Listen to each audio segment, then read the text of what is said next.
हरे कृष्णा।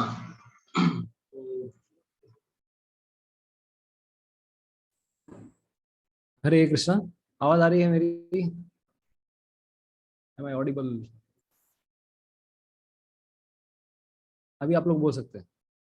हरे Krishna. Yes प्रभु प्रभु जी। जी हरे आ कृष्णा रहे। प्रभु जी। हरे कृष्णा दंडवत प्रणाम। हरे कृष्णा प्रभु जी। कृष्ण प्रभु जी। हरे कृष्णा प्रभु जी दंडवत प्रणाम। हो गया? हाँ ठीक है। हरे कृष्ण, धन्यवाद। हो गया। मेरे को बस सुनना हरे था आ रही कृष्णा कि नहीं प्रभु आवाज। जी। हरे कृष्णा। यस, लोग शुरू करते हैं अगला चरण से। सब लोग म्यूट कर लीजिए बैकग्राउंड। ओम अज्ञानतिमिरान्धस्य ज्ञानाञ्जनशलाकया चक्षुरुन्मिलितं येन तस्मै श्रीगुरवे नमः। श्रीचैतन्यमनोभीष्टं स्थापितं येन भूतले स्वयं रूप कदा मह्यं ददाति स्वपदान्तिकम्। वन्देऽहं श्रीगुरो श्रीयुतापदकमलं श्रीगुरून् वैष्णवांश्च श्रीरूपं साग्रजाता सहगण रघुनाथान्वितं तं सजीवं साद्वैतं सावधूतं परिजनसहितं कृष्णचैतन्यदेवं श्रीराधा कृष्णपादान् सहगण ललिता श्रीविशाखान्वितांश्च नमामि विष्णुपदाय कृष्णपृष्ठाय भूतले श्रीमते भक्तिवेदांत स्वामिनीति नामिने। नमस्ते सारस्वते देवे गौरवाणी प्रचारिणे निर्विशेष शून्यवादी पाश्चात्य देश तारिणे। नमो महावदन्याय कृष्ण प्रेम प्रदायते कृष्णाय कृष्ण चैतन्य नामिने गौरतुषे नमः। हे कृष्णा करुणा सिंधु दीनबंधु जगत्पते गोपेश गोपिका कांत श्री राधा कांत नमोस्तुते। तप्त कांचन गौरांगी श्री राधे वृंदावनेश्वरी वृषभानुसुते देवी प्रणमामि हरिप्रिये। नीलाचल निवासाय नित्याय परमात्मने बलभद्र सुभद्राभ्यां जगन्नाथाय ते नमः। वाञ्छाकल्पतरुभ्यश्च कृपा सिन्धुभ्यैव च पतितानां पावनेभ्यो वैष्णवेभ्यो नमो नमः। जय श्री कृष्णा चैतन्य प्रभु नित्यानंद श्री अद्वैत गदाधर शिवासादि गौर भक्त वृंदा। हरे कृष्णा कृष्णा कृष्णा हरे हरे हरे राम राम राम हरे हरे। तमहं वन्दे श्री गुरुदीनतारिणम्। Hare Krishna. Welcome all of you for our Bhagavad Gita simplified session. तो अभी तक हम लोग के कितने श्लोका हो गए हैं? कौन बताएंगे कौन सा चैप्टर चल रहा है? 9.4 से शुरू होगा। 9.4 से হবে। 9.3 অবধি হচ্ছে। 9.4 ठीक है sir, thank you so much. 9। तो जो लोग आज नए जुड़े हैं उनको भी थोड़ा हम बता दें। अध्याय 9 हमारा चल रहा है और ओके। तो 9 चैप्टर भगवत गीता राज विद्या राजगुह्य योग। वेद व्यास जी इस अध्याय का नाम रखते हैं राज विद्या राजगुह्य योग। प्रभुपाद जी ने इस अध्याय का नाम रखा है द मोस्ट कॉन्फिडेंशियल नॉलेज, अंग्रेजी में। ठीक है, गुह्य, परम गुह्य। तो पिछले सेशन में हम लोगों ने बताया, चर्चा की कि किस प्रकार से भगवत गीता को कंपेयर किया जाता है एक संदूक की तरह कि एक बेशकीमती संदूक में हम बेशकीमती चीज रखते हैं, लेकिन जितना भी बेशकीमती संदूक क्यों ना हो उसमें रखा हुआ सामान उससे ज्यादा कीमती होता है। तो उसी प्रकार से भगवत गीता भी एक इसी प्रकार से कंपेयर किया जाता है कि एक रत्न रखने के, एक आभूषण रखने के एक बक्से के समान है भगवत गीता, जिसमें दो तरफ से दो आवरण है। असली वस्तु जो है वो अंदर है। तो हमने चर्चा की कि किस प्रकार से कर्मयोग, ज्ञान योग और भक्ति योग। भक्ति योग सबसे केंद्र में है, अंदर में है, सबसे असली वस्तु अंदर में है, क्योंकि भक्ति मतलब कृष्ण से, जो कृष्ण की जो भक्ति दिखाए, भक्ति सिखाए हमें, दैट इज मोस्ट इम्पॉर्टेंट। तो वो भगवान ने जानबूझ के लॉक एंड की तरह, ताकि बाहर से अगर कोई अंदर की ओर अप्रोच करने की कोशिश करे, कोई भगवत गीता ऐसे ही शुरू करे तो स्टार्टिंग से शुरू करेगा, उसको भक्ति सामान्यता नहीं मिलेगी। और पीछे से भी अगर शुरू करेगा तो भी भगवत भक्ति के बारे में उसको ज्यादा ज्ञान पता नहीं होगा। अनटिल एंड अनलेस वो पूरा का पूरा कर्म योगा क्रॉस करने के बाद वो अंदर आता है, तभी उसको भक्ति समझ में आएगी। इसलिए भगवान ने भी एक तरह से प्रोटेक्टिव फील्ड या प्रोटेक्टिव शील्ड में भगवान ने भगवत गीता को रखा है। तो एक और उदाहरण किस प्रकार से एक this is the example which is given, this is the king of all knowledge. तो ये जो भगवान बताते हैं कि एक सीपी के अंदर मोती रहता है, मोती ज्यादा बेशकीमती है, इसका जो बाहर का कवरिंग है दैट इज नॉट वैल्यूएबल। उसी तरह से एक उदाहरण हम लोगों ने दिया था, कारवा का उदाहरण दिया था। कारवा मतलब कभी अगर सेना निकलती है तो राजा हमेशा बीच में रहते हैं, तो मोस्ट इंपॉर्टेंट वस्तु हमेशा बीच में रहेगी। भगवान ने एक और चीज, फर्स्ट इस अध्याय का नाम राज विद्या राज गुह्य नॉलेज है ना, तो भगवान ने फर्स्ट श्लोक में बताया कि ये जो मैं अभी ज्ञान बताने वाला हूँ ये बहुत ही गुह्यतम ज्ञान है। तो गुह्यतम क्यों है, तो विश्वनाथ चक्रवर्ती ठाकुर ये एक्सप्लेनेशन देते हैं कि चैप्टर 2 to 6 के अंदर गुह्य नॉलेज के बारे में बताया गया है, जो कि आत्मा का ज्ञान है। किस प्रकार से एक ज्ञान योगी, एक ध्यान योगी हर स्थान पर क्या देखेगा, आत्मा को देखेगा, परमात्मा को देखेगा, मतलब आत्मा को देखेगा। और भक्ति इज मच मोर कॉन्फिडेंशियल, गुह्यतर। तो 7वें और 8वें अध्याय में, क्योंकि भक्ति वाले सेक्शन शुरू हो गए थे, तो गुह्यतर ये और भी ज्यादा डीप नॉलेज है, लेकिन गुह्यतम सबसे जो मोस्ट सीक्रेट नॉलेज है दैट इज इन चैप्टर 9, क्योंकि शुद्ध भक्ति के बारे में भगवान बता रहे हैं, किस प्रकार से अनन्य भक्ति, और ऐसी भक्ति जिसमें ऐश्वर्य के द्वारा कोई आकर्षित हो रहा है भगवान से, कि अरे भगवान ऐसे है, भगवान ये कर सकते हैं, भगवान वो भी कर सकते हैं, भगवान के अंदर कितनी महानता है। ये भावना जब आती है, और अभी आज के सेक्शन में यही होने वाला है, ऐश्वर्य ज्ञान भगवान बताने वाले हैं कि किस प्रकार से भगवान अगर ये है तो साथ में ये भी है। भगवान में परस्पर विरोधी भावों का समावेश है, तो यही ऐश्वर्य ज्ञान है। और इस प्रकार से जब किसी एक भक्त को भगवान के बारे में पता चलता है कि भगवान इतने महान हैं, तो स्वतः रूप से ही वो भगवान के प्रति आकर्षित हो जाता है। तो द गुह्य नॉलेज इज सीक्रेट, गुह्यतर is top secret, and the most secret is knowledge about Krishna's devotion, pure devotion, शुद्ध भक्ति जिसमें कोई मिलावट ना हो। तो चैप्टर 7 और चैप्टर 9, ये भी हम लोगों ने एक साइड पॉइंट बताया कि चैप्टर 7 और चैप्टर 9 में काफी सारी समानताएं हैं, many similarities are there, right. तो क्या क्या समानताएं हैं, एक ही तरह से दोनों ही अध्याय ऑलमोस्ट एक ही तरह से एक ही लाइन पे ही चलते हैं। चैप्टर 7 चैप्टर 9 हमने चर्चा की थी पिछले सेशन में कि पहले सेक्शन किसके ऊपर है, hearing about Krishna, then Krishna's energy and his relationship अभी आने वाला है। यहाँ पे अध्याय 4 श्लोक 4 से 10 और वहाँ पे 4 से 12 नंबर श्लोक पे थे 7वें अध्याय में। 8 से 11 नंबर श्लोक भगवान किस प्रकार से हर जगह व्याप्त है, वहां पर भी ये सारे सेक्शंस थे। तो सिमिलर चीजें दोनों ही अध्यायों में सिमिलर ट्रैक पे जा रही हैं, लेकिन 9वां अध्याय और थोड़ा डिटेल में जाएगा, ठीक है। इसलिए यही अंतर है दोनों अध्यायों में। 9 chapter is little bit in on a deeper platform. तो पिछला अध्याय हमारा फॉर्मूला क्या था, 8वें अध्याय का फॉर्मूला क्या था, एक्रोनिम DEAD। इस तरह से हमने पिछले अध्याय को की चर्चा की थी कि मृत्यु प्रयाण काले क्या होने वाला है, मृत्यु के समय क्या होगा। तो यही पिछले अध्याय का सारांश, ये सार तत्व था, what will happen at the time of death. इसीलिए इस अध्याय का नाम क्या था, एक्रोनिम था DEAD, Arjun's doubt, end of life, attaining the supreme and pure devotion is the best. तो पिछला अध्याय किस प्रकार से समाप्त हुआ कि भगवान के प्रति शुद्ध भक्ति ही सबसे उत्तम वस्तु है, क्योंकि जो भी भगवान की शुद्ध भक्ति करते हैं उनको समय का हिसाब नहीं लगाना पड़ता कि मैं किस समय कब मैं अपना शरीर त्यागूंगा और मुझे भगवान के धाम में जाना पड़ेगा। भगवान कहते हैं कि एक भक्त को कभी भी ये सब टेंशन नहीं लेनी पड़ती है, ही इज ऑलवेज बिंदास, कृष्ण का दास हमेशा बिंदास। तो ये भगवान बताते हैं पिछले अध्याय में, और इसी वस्तु को, इसी कथन को आगे कहते हुए 9वां अध्याय शुरू होता है कि शुद्ध भक्ति तो बेस्ट है, चलो मान लिया शुद्ध भक्ति बेस्ट है, शुद्ध भक्ति करनी कैसी है भाई। तो ये दोनों अध्यायों का कनेक्टिंग लिंक है, chapter 8 chapter 9। What is the connection, what is the connection?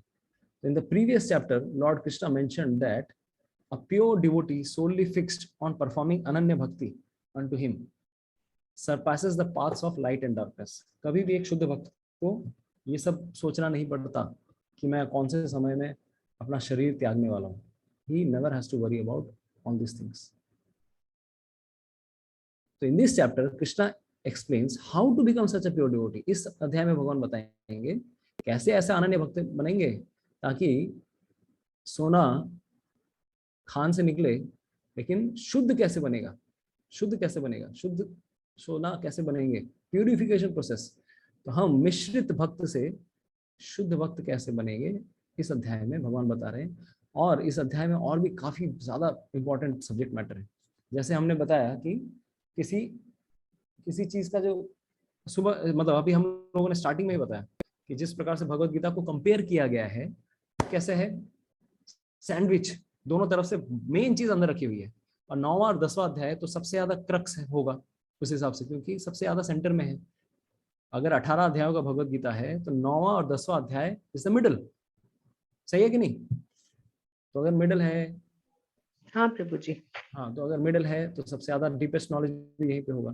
तो भगवान यहाँ तक चाहेंगे कि अगर भगवान कृष्ण का भक्त अगर कोई गलती भी करता है, गलती मतलब बड़े से बड़ी गलती, ब्लंडर, हाँ ऑफ कोर्स वो गलती जानबूझ के नहीं होनी चाहिए, अनप्रीमेडिटेटेड मिस्टेक. भगवान की भक्ति का सहारा लेकर हम अगर गलती करें तो वो भगवान से भी ज्यादा हम चतुराई दिखाने जाने, मतलब उस प्रकार की चीज हो जाती है.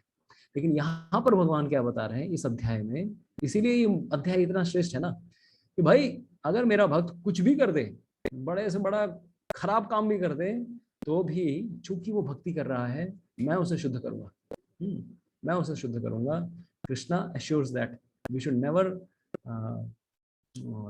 consider a devotee like an ordinary human being. भले ही वो एकदम नीच से नीच कार्य करे, ऑफ कोर्स वो अनप्रीमेडिटेटेड मिस्टेक होनी चाहिए, यानी कि बिना सोचे समझे मिस्टेक की गई हो. जानबूझ के अगर कोई गलती करेगा देन दैट्स अ प्रॉब्लम. ठीक है. तो यहाँ पर इस अध्याय के लिए इसीलिए कि भगवान कृष्ण अपनी शक्ति के बारे में बताते हैं कि किस प्रकार से मैं भक्ति की शक्ति से अपने भक्त को मैं हमेशा प्रोटेक्ट करता हूँ.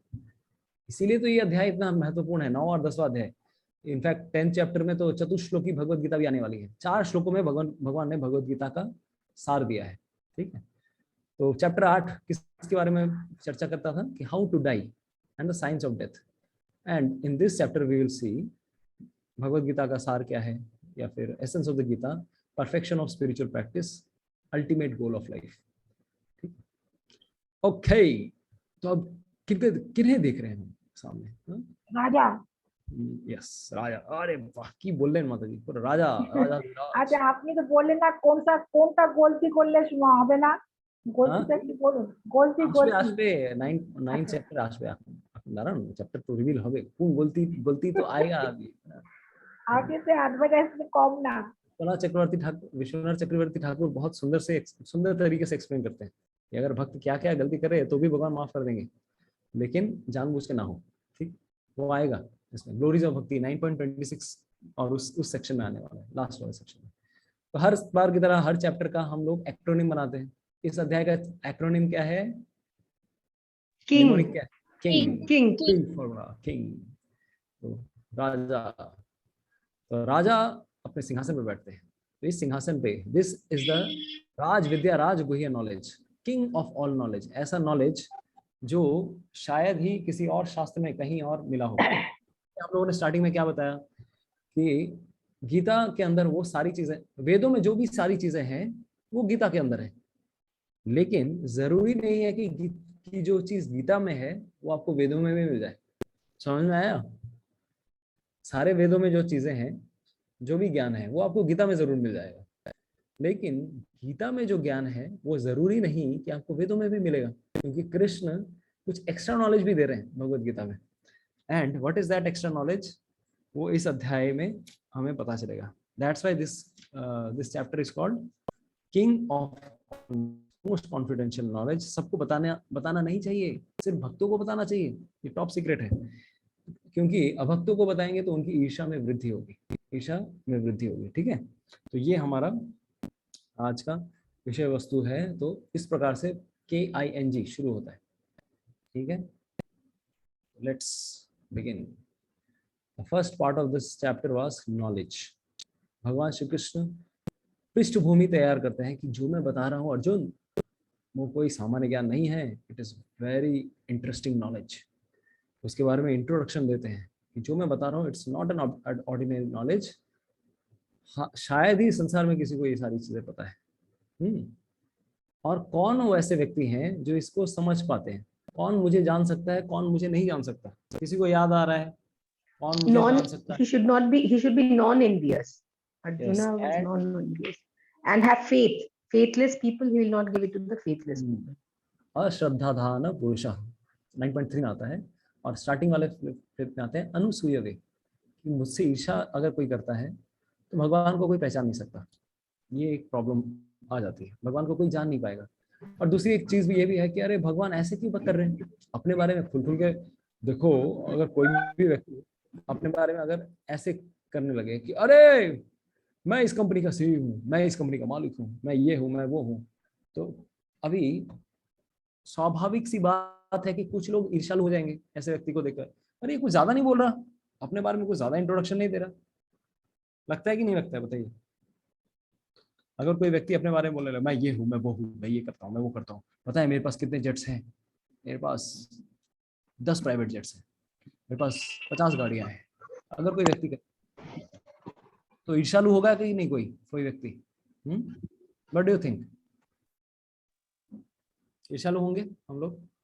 हाँ प्रभु जी, ईर्ष्यालु तो होंगे, बट ये तो भगवान बोल रहे हैं ना, लोगों का हाँ उद्धार प्रभु जी। करने के लिए। तो भगवान बोल रहे तो क्या हुआ? तो भगवान बोलेंगे तो जो भी विश्वास करेंगे हम। ऐसा नहीं है क्या? प्रभु जी, आपने बोला था ना जिसका है उसका ले देख के ईर्ष्या नहीं करना। वो তো ভগবান কর্মের উপর ডিপেন্ড করে, পিছু জন্ম কর্ম ভালো করেছে এজন্য সে পেয়েছে, এজন্য ঈর্ষা করতে নেই।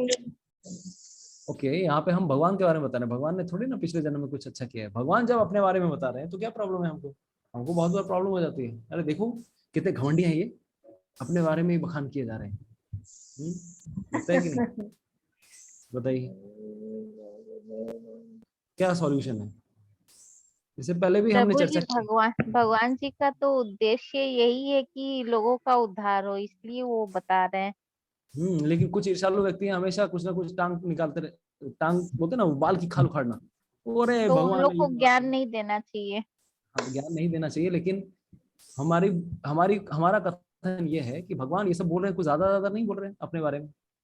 अभी आने वाला है और अभी तो और भी ज्यादा बोलने वाले हैं 9.6 to 10 में। He has all the 6 Aishwaryas in him in full. तो naturally उनके पास तो ये मतलब he will be like this only. उनके तो वैसे ही चीजें होंगे, opulence, मतलब ऐश्वर्य अगर उनमें है। माता जी कह रही हैं तो इट्स नेचुरल, भाई उनके अंदर 6 ऐश्वर्य हैं तो बोलने में क्या प्रॉब्लम है? ओके, यस शर्मिष्ठा माता जी। दूसरा एक और जो प्रॉब्लम हो जाता है, मतलब क्यों लोगों के अंदर ऐसी ईर्ष्या आ जाती है। अभी सामान्य सी बात है, यहाँ पर अर्जुन और कृष्ण बाजू बाजू में बैठे, यहाँ पे कोई थर्ड पर्सन तो है नहीं। अगर कृष्ण को अपने बारे में बताना भी है कि मैं भगवान हूँ, मैं ईश्वर हूँ, तो मेरी भक्ति करो, मेरे लिए युद्ध करो। यहाँ पर थर्ड व्यक्ति वेदव्यास तो है नहीं, भीष्म पितामह भी दूर है, तो भगवान कृष्ण के बारे में बताएगा कौन? यहाँ पे तो अपना इंट्रोडक्शन खुद ही देना पड़ेगा ना। तो अगर कोई अपना इंट्रोडक्शन खुद देता है कि मेरे पास 50 जेट्स है, मेरे पास ये है वो है, और अगर वो सच बोल रहा है तो भाई आपको क्या प्रॉब्लम है? वो तो सच ही बोल रहा है ना। अभी आप प्रॉब्लम कहाँ पे है? हमें प्रॉब्लम हो जाती है क्योंकि हम ईर्ष्यालु हो जाते हैं। अरे इनके पास इतना धन है, मेरे पास कुछ भी नहीं। इसीलिए जनरली नए आगंतुक व्यक्ति से हम अक्सर अपना परिचय ज्यादा नहीं करते। अरे ये नया व्यक्ति है क्या? जब घनिष्ठता होती है तभी तो हम अपने बारे में बताते हैं ना। इसी कारण से भगवान कृष्ण भी यहाँ पर बता रहे हैं कि जब मेरा कोई जिगरी व्यक्ति हो, जब मेरे से कोई सच में घनिष्ठता रखता हो, मेरी भक्ति कर रहा हो, ऐसे व्यक्ति ही मेरे से ईर्ष्या नहीं करते हैं। ऐसे व्यक्ति ही मुझे अच्छी प्रकार से जान सकते हैं। और जो मेरे बारे में बिल्कुल नहीं जानते, those who are not doing bhakti, उनको मैं एकदम समझ में आने वाला नहीं हूँ। उल्टे उनका विश मेरे प्रति और भी ज्यादा बढ़ जाएगा। इसलिए ऐसे लोगों को हमें नहीं बताना चाहिए भगवत गीता। ऑफ कोर्स भगवान कृष्ण के भक्त फिर भी चैलेंजिंग डेयरिंग होते हैं और हर खतरों के खिलाड़ी होते हैं भगवान कृष्ण के भक्त। हर प्रकार के सिचुएशन में जाके प्रचार करने की कोशिश करते हैं, या तो प्रसाद देके, या तो कुछ अच्छे संस्कार देके, या तो उसको कीर्तन सुना के। ठीक है, तो भगवान के भले ही भगवान कृष्ण ने बोला है कि ऐसे ईर्ष्यालु व्यक्तियों को प्रचार मत करो, लेकिन कृष्ण के भक्त क्या करते हैं? एक कदम आगे हैं, हमेशा वो क्या करते हैं, कोशिश करते हैं भगवान कृष्ण की वाणी का प्रचार करना, ताकि ईर्ष्यालु व्यक्ति भी क्यों ना हो, अल्टीमेटली धीरे धीरे धीरे उसकी ईर्ष्या चली जाए। ठीक है, नेक्स्ट वाला है इनकंसीवेबल रिलेशनशिप्स। भगवान ये भी है, ये भी है, ये भी है, ये भी है, अरे कैसे समझे हम, समझना ही मुश्किल है। हाँ, इसीलिए इनकंसीवेबल। दूसरा, ऐसे लोग जो भगवान की सेवा पूजा नहीं करते हैं। तो 7वें अध्याय में भी था, 2 प्रकार के लोग भगवान की सेवा पूजा नहीं करना चाहते हैं। कौन बताइए, कौन कौन कौन? हरे कृष्णा। दुष्कृति ना। दुष्कृतिनो, ओके। तो एक तो हमने पता डेमी गॉड वर्शिपर्स, देवताओं की पूजा करने वाले, एंड मायावादी, उनके बारे में इस अध्याय में अच्छे से आएगा। और लास्ट में आने वाला है ग्लोरीज ऑफ भक्ति, भक्ति करने के क्या फल मिलते हैं हमें, वो यहाँ पर आने वाला है। किस प्रकार से भगवान कृष्ण, कोई भी व्यक्ति अगर भक्ति कर रहा है उसके सातों खून माफ, मतलब बोलते हैं ना, कहावत है कि तुम्हारे 7 खून माफ। भगवान कृष्ण किसी के भी पाप अपने सर पे लेने के लिए हिचकते नहीं। तो यही फॉर्मूला हम लोग थोड़ा डिटेल में यहाँ पर बता रहे हैं। Krishna glorifies the knowledge he is about to reveal, ऐश्वर्य ज्ञान 9.4 to 10, different types of worshippers of Lord Krishna, and third, glories of Krishna Bhakti. ठीक है, so let's begin. Of course, we have already Hare begun. Krishna प्रभु जी। हरे कृष्णा माता जी। Yes, प्रभु माता जी, मायावादी और निराकारवादी एक ही होते हैं क्या? नहीं, मायावादी निराकारवादी में बहुत अंतर है। या फिर आप समझ लीजिए कि निराकारवादी भगवान कृष्ण के ब्रह्म स्वरूप को पूजा करने की कोशिश करते हैं, या फिर इनफैक्ट आप ये सोचिए ब्रह्मवादी और मायावादी, ये 2 शब्द यूज करिए। दोनों में ही एक तरह से निराकार की पूजा कर रहे हैं, लेकिन निराकार में जो बोनाफाइड पर्सन है, जो सही प्रकार से शास्त्रों को फॉलो कर रहा है, वो है ब्रह्मवादी। वो जानता है कि भगवान श्री कृष्ण भगवान है, लेकिन उसका स्वभाव है कि वो निराकार में लीन हो जाना चाहता है, ब्रह्म ज्योति में लीन हो जाना चाहता है। वो भगवान को ऑफेंड नहीं करता, वो कभी भी ये कंपेयर नहीं करता कि हम भगवान, तुम भगवान, सब भगवान। इस प्रकार की हौच-पौच फिलोसफी वो लोग नहीं बोलते। उनका अंडरस्टैंडिंग परफेक्ट है शास्त्रों के हिसाब से। तो जनरली ज्ञानी, योगी, कुछ योगी लोग, ज्ञानी लोग, ये सब इसी कैटेगरी में आते हैं। तो ये लोग तो बोनाफाइड लोग है ना, नहीं तो अगर बोनाफाइड नहीं होते तो भगवान कृष्ण 6वें अध्याय में और लेकिन 8वें प्रभु अध्याय जी, में, वो तो कृष्ण के रूप को नहीं मानते, वो तो निराकार मतलब। निराकारवादी लोगों को अंडरस्टैंडिंग है माता जी।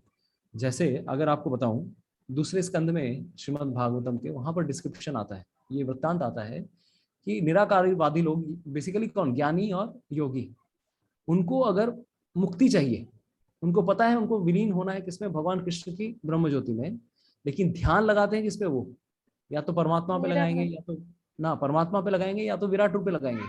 भगवान का रूप पे तो ध्यान लगा रहे हैं ना। तो जब भगवान के रूप पे ध्यान लगा ही रहे हैं, तो यानी कि उनको पता है कि भगवान का एक रूप है, तो वो कभी भी ऑफेंड नहीं करते भगवान के रूप को, अरे भगवान और मैं एक हैं। वो सिर्फ मायावादी लोग करते हैं।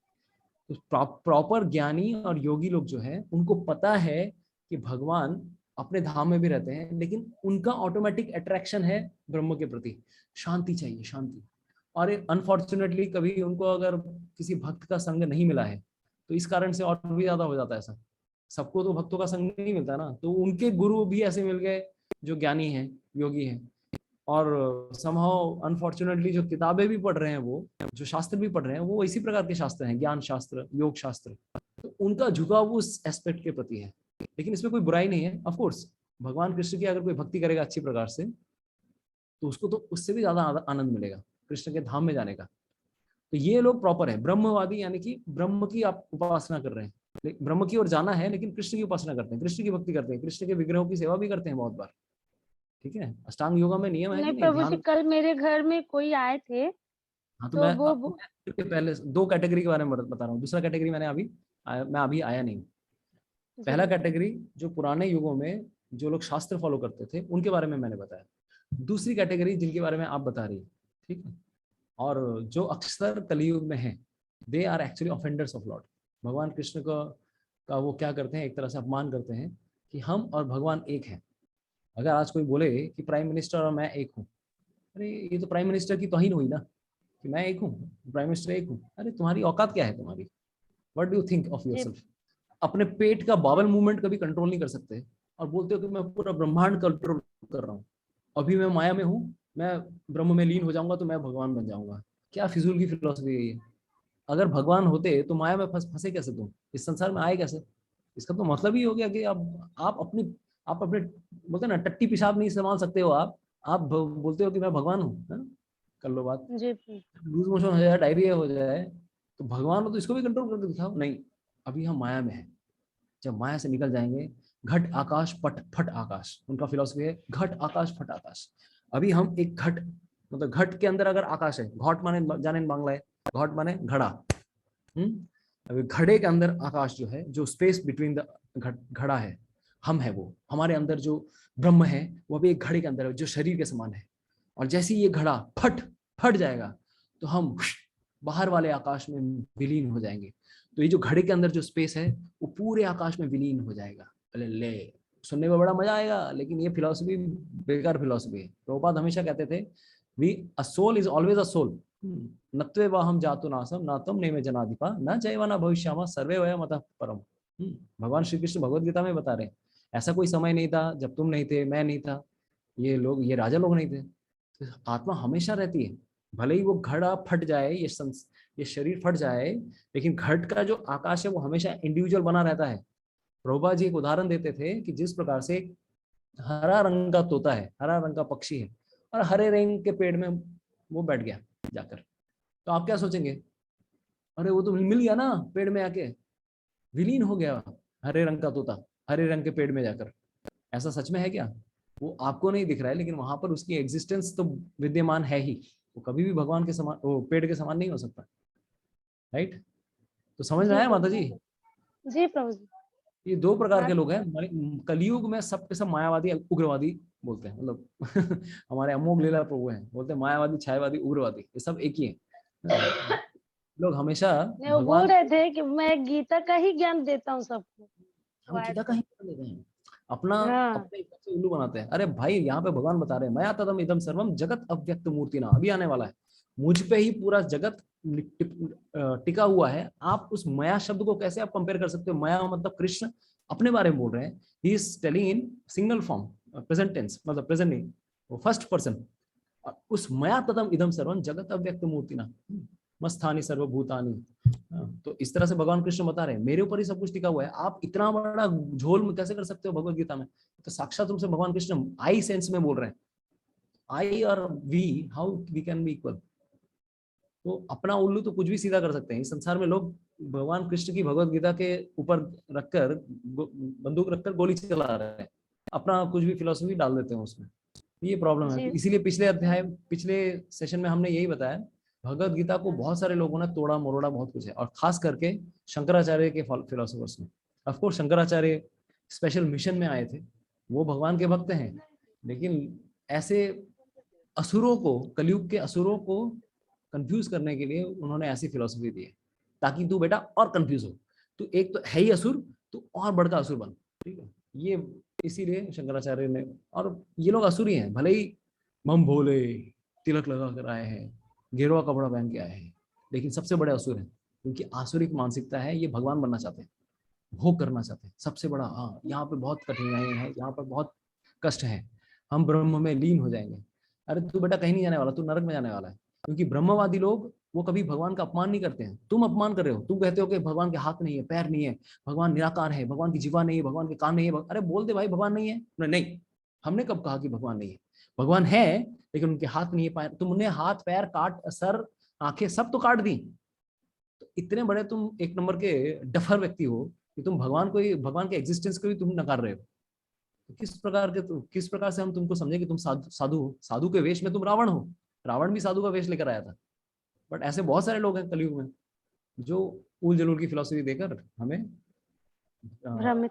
गलत रास्ते पे, हाँ, भ्रमित कर रहे हैं, हमें गलत रास्ते पर लेके जा रहे जी हैं। प्रभु तो निराकारवादी एक तो वो हैं जो सही रास्ते पे हैं, योगी ज्ञानी लोग, they are perfect people. Of course उनको कोई डिवोटी एसोसिएशन नहीं मिला, इसीलिए भगवान की भक्ति नहीं कर पाए, तो that is their misfortune. But दूसरे लोग ये हैं, ये तो ऊपर क्या है, ये तो एकदम नीचे घोर घनेरे अंधेरे में जाने वाले हैं। ठीक है, भले ही वो कितने बड़े साधु क्यों ना हो, क्योंकि उन्होंने कृष्ण को, अपने आप को कृष्ण के साथ कंपेयर करने की कोशिश कर रहे हैं। ठीक, जी प्रभु। मेरा सिग्नल ठीक आता है? Signal internet? बीच क्योंकि बीच यहाँ में पे ब्रेक हो जा रहा है प्रभु जी। हाँ, थोड़ा सा काफी समस्या। वॉइस ब्रेक हो रहा है। तो अभी शुरू हुआ, पहले तो सुनाई दे रहा था। पहले ठीक था। वीडियो भी नहीं है, स्टिल है। क्योंकि यहाँ पर इंटरनेट की काफी प्रॉब्लम्स है। ठीक है, वीडियो पॉज हो गया प्रभु जी।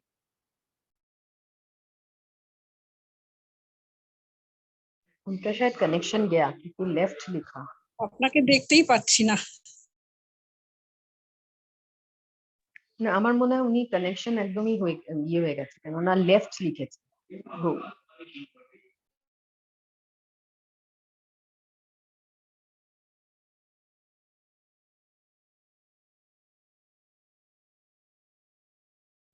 हरे कृष्णा।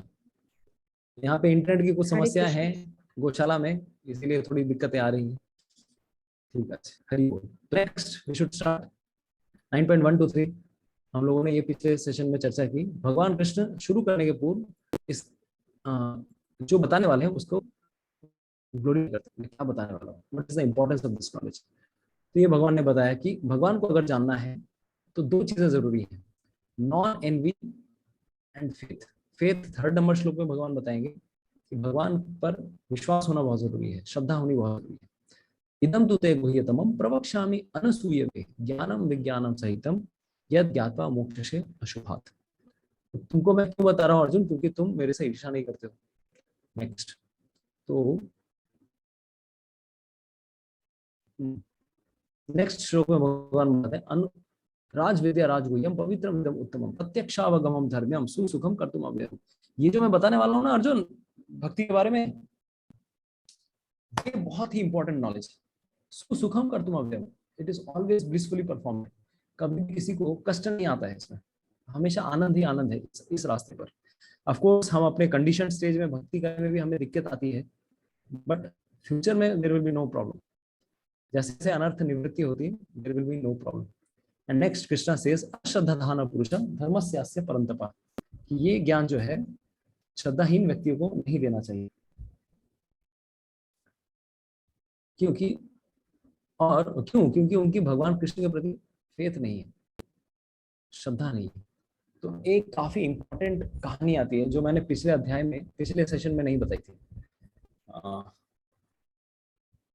श्री चैतन्य महाप्रभु की लीला में, चैतन्य चरितामृत में दक्षिण भारत से रिलेटेड एक कहानी है, दक्षिण भारतीय एक ब्राह्मण के बारे में।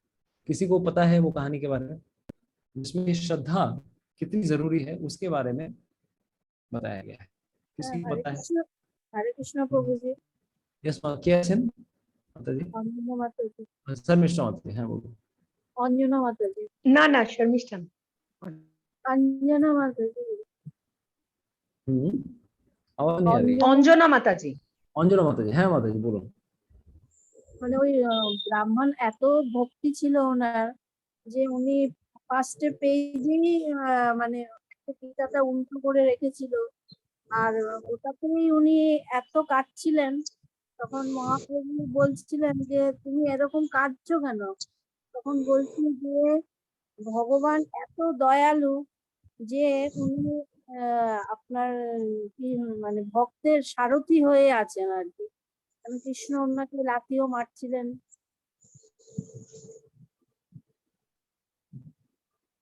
হরে কৃষ্ণ। হরে কৃষ্ণ।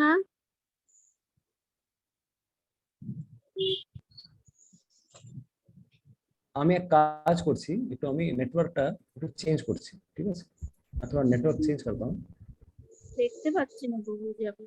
দেখতে পাচ্ছেন না? না না, আপনাকে একেবারেই দেখতে পাচ্ছি। হ্যাঁ, পুরোটাই কালো হয়ে আছে। ইন্টারনেটের প্রবলেম হচ্ছে একটু। তাহলে আমি এক কাজ করছি, কিছুক্ষণের জন্য জাস্ট 2 मिनट समय दीजिए मुझे।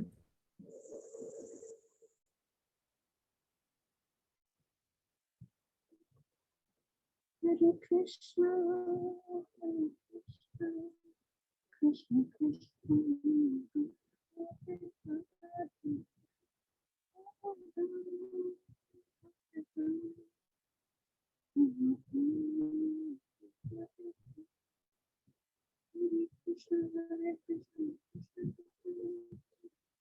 हरे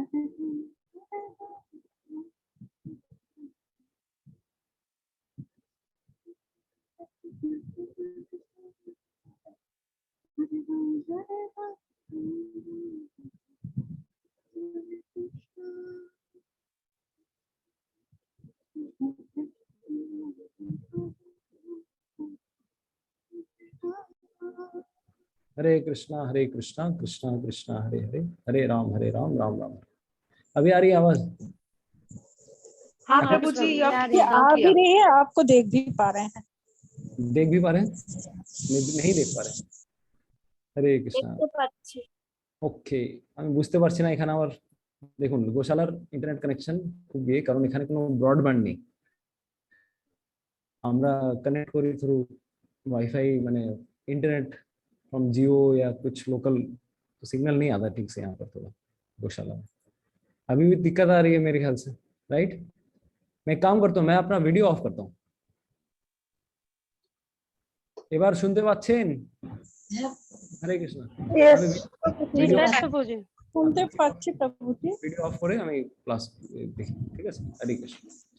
তো ওকে, আপনাকে মার দক্ষিণ ভারতীয় একজন ব্রাহ্মণ আমাদের রাস্তায় একটু অসুবিধা।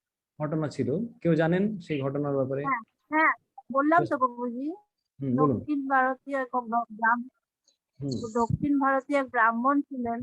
উনি গীতার প্রথম পেজেই মানে খুলে রোজ দিন বসে থাকতেন আর কান্না করতেন খুব। তো মহাপ্রভু একদিন বললেন যে তুমি কি করছো, তুমি তোমার এত প্রেম কেন, তুমি এত কাঁদছো? তখন বললো যে মানে আমাদের কৃষ্ণ এত দয়ালু যে উনি ভক্তের সারথি হয়েছেন। ওইটা দেখেই উনি এত কান্না পাচ্ছিলেন আর কি, যে কৃষ্ণ সারথি, উনি এত দয়ালু হলে যে उन्हें ভক্তের লাঠিও কাটছে।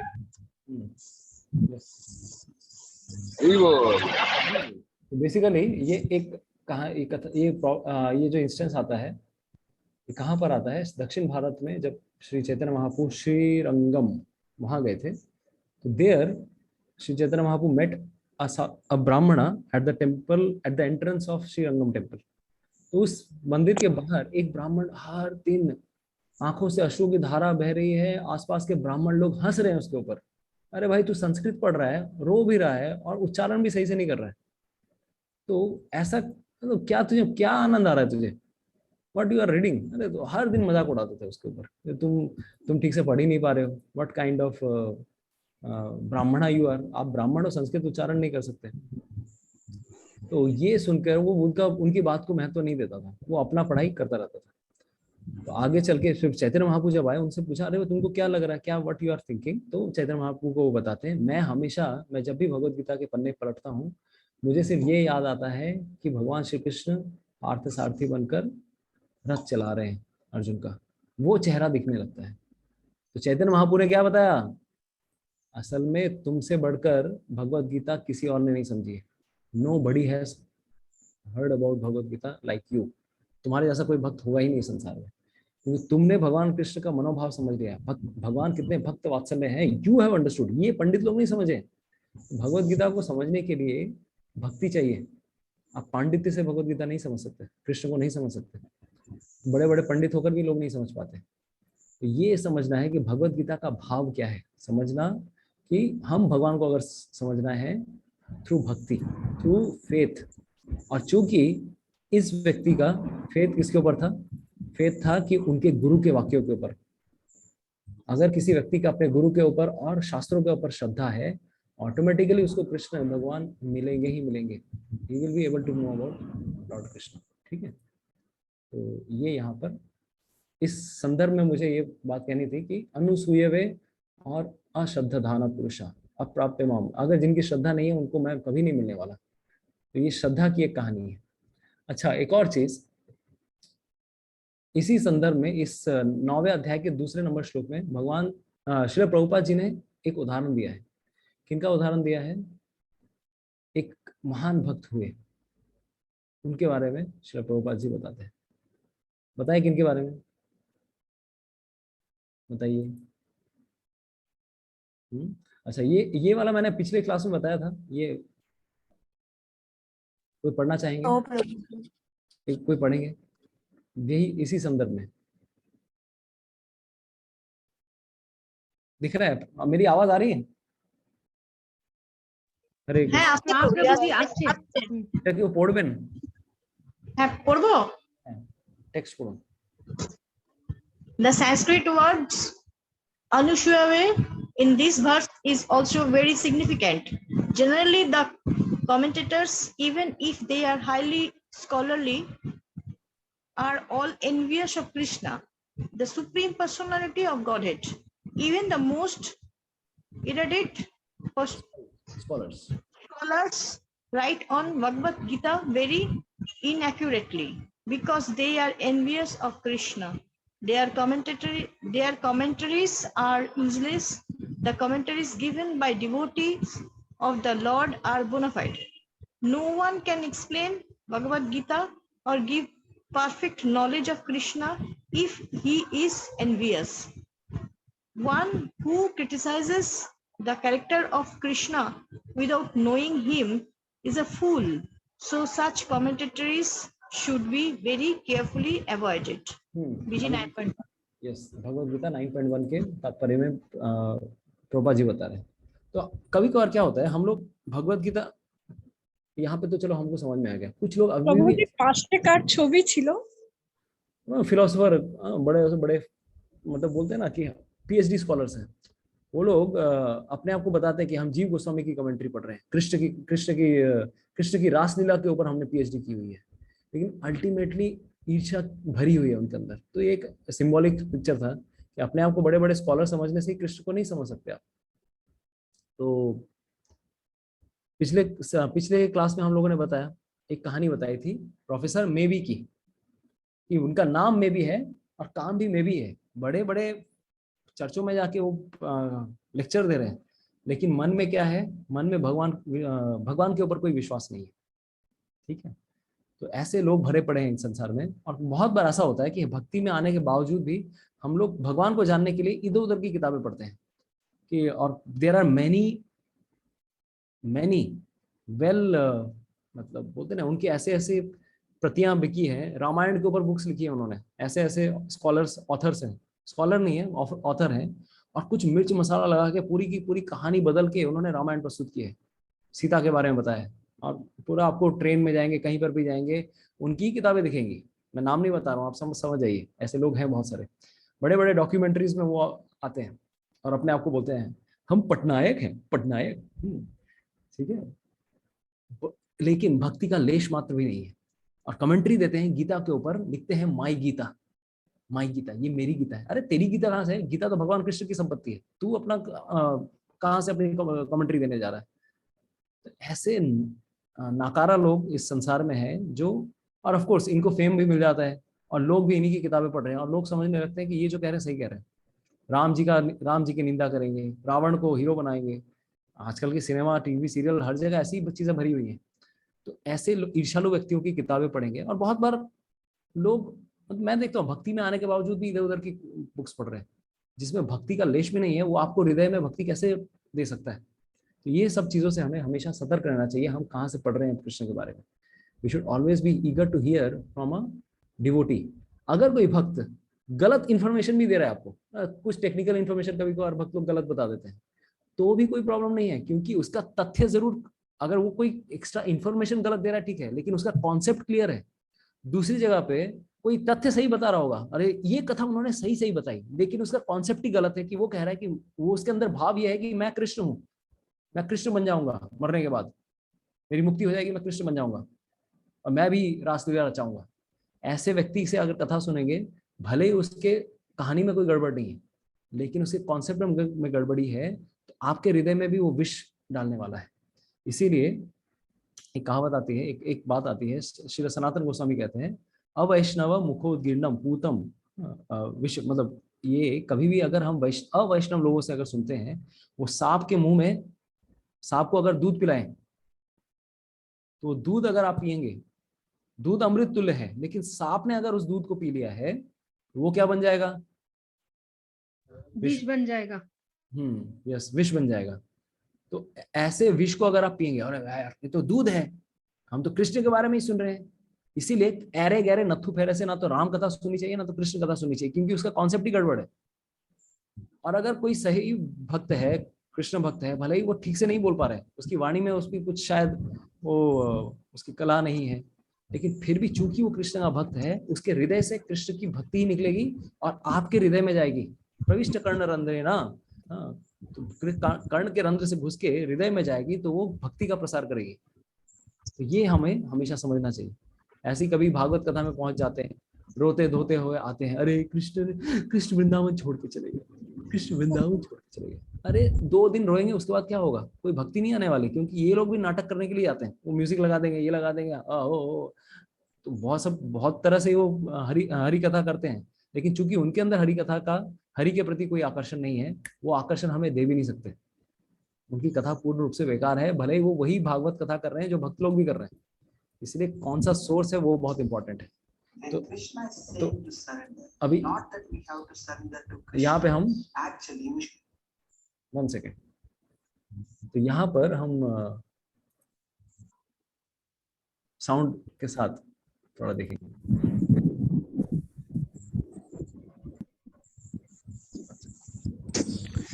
When Krishna is saying to surrender, not that we have to surrender to Krishna, actually we should surrender to Brahman, speaking through Krishna. Personal character of Krishna is immoral. He danced with the wives of other men. He had many wives. He is normal human like all of us. Don't take Krishna seriously. ऐसे बाबा बहुत मिलते हैं। और in fact आप देखेंगे हमारे जो देश के महात्मा, फादर ऑफ द नेशन, हमेशा गीता लेके घूमते थे, राइट? हाथ में हमेशा गीता। हमको भी इंप्रेशन बहुत अच्छा लगता था गीता। और गीता से उपदेश क्या देते हैं? भगवत गीता सिखाता है हमें कि हमें क्या बनना चाहिए, हमें अहिंसा की शिक्षा लेनी चाहिए। अभी आप बताइए, भगवत गीता में कहाँ अहिंसा की शिक्षा है? भगवान कृष्ण बोल रहे हैं युद्ध करो, अपना ड्यूटी करो। सही बोल रहा हूँ मैं? To the point, Gandhi ji once he said, if Krishna is such a god that he danced with the wives of other people, अगर ऐसे भगवान है, अगर ऐसे भगवान है कि जो दूसरों की पत्नियों के साथ जिन्होंने नृत्य किया, तो मैं ऐसे भगवान को नहीं मानता। हरे कृष्णा। नहीं सुनाई दिया? हरे कृष्णा। मुझे आपने जो गांधी जी की बात बताई वो कट रही है, नहीं पाए।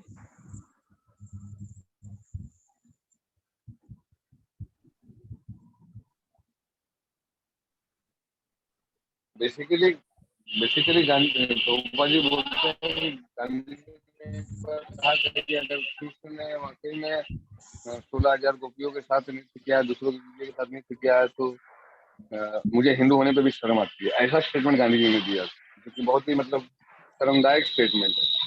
तो सबको नहीं पता है, जो मन वही बोले।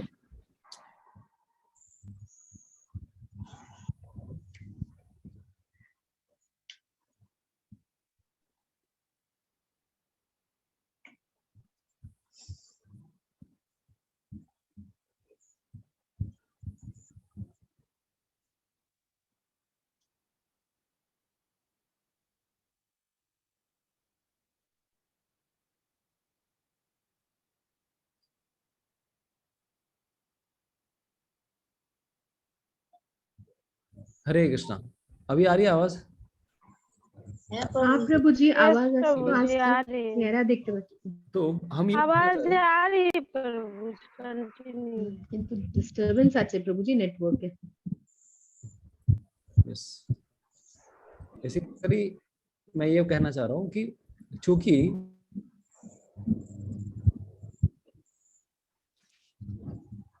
मार्ग किसी गुरु के रास्ते पे नहीं गए, उपदेश देने लगे, अपने हिसाब से मनगढ़ंत शिक्षा देने लगते थे गांधी जी। हरे कृष्णा। मेरे सिग्नल का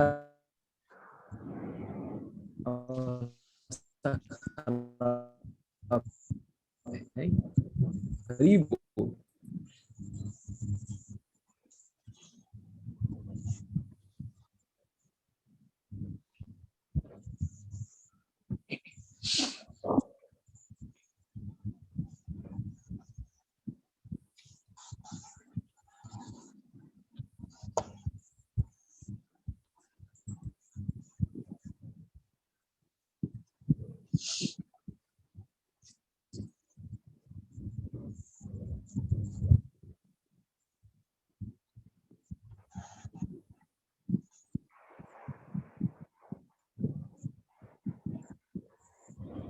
हरे कृष्णा।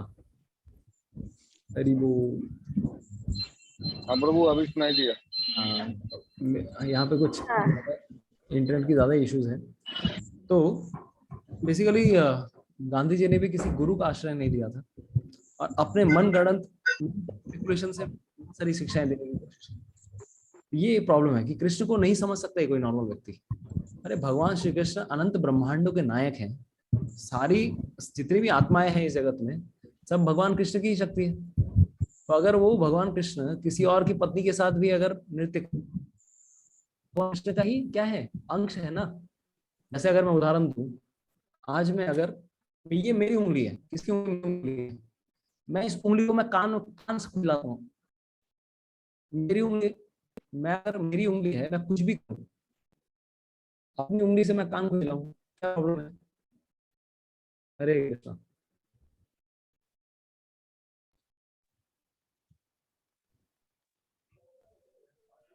হরে কৃষ্ণ। হ্যাঁ প্রভুজি, ছবিটা চলে গেছে এবারে। আমি বন্ধ করেছি, আওয়াজ তো আসছে। ও হ্যাঁ, আওয়াজ শুনছি। বেসিক্যালি আমি ऑडियो वीडियो ऑफ कर रही थी, तो मैं अपनी उंगली से मैं अगर अपने कान में लगा रहा हूँ तो क्या प्रॉब्लम है? हम सब जीवात्माएं हैं, हम कृष्ण की शक्ति हैं, प्रकृति है। तो चाहे कोई पुरुष हो इस जगत में या कोई स्त्री हो, सबको ही भगवान श्री कृष्ण की क्या है, अंतरंगा शक्ति, मतलब हम लोग मार्जिनल प्रोडक्ट है। तो हर व्यक्ति भगवान श्री कृष्ण की शक्ति है। कृष्ण अगर गोपियों के साथ नृत्य भी कर रहे हैं, वो इस संसार मतलब कोई और साधारण पुरुष और स्त्री जैसा थोड़ी ना कोई संपर्क है। इनफैक्ट टू द पॉइंट, भगवान श्री कृष्ण तो हर एक गोपी के साथ थे। कोई और इस संसार का अगर कोई नॉर्मल जीव है वो एक्सपैंड कर सकता है करोड़ों रूपों में। जितनी गोपियां थी, करोड़ों गोपियां थी, भगवान श्री कृष्ण भी करोड़ों रूप में थे। कर सकता है कोई? पॉसिबल ही नहीं।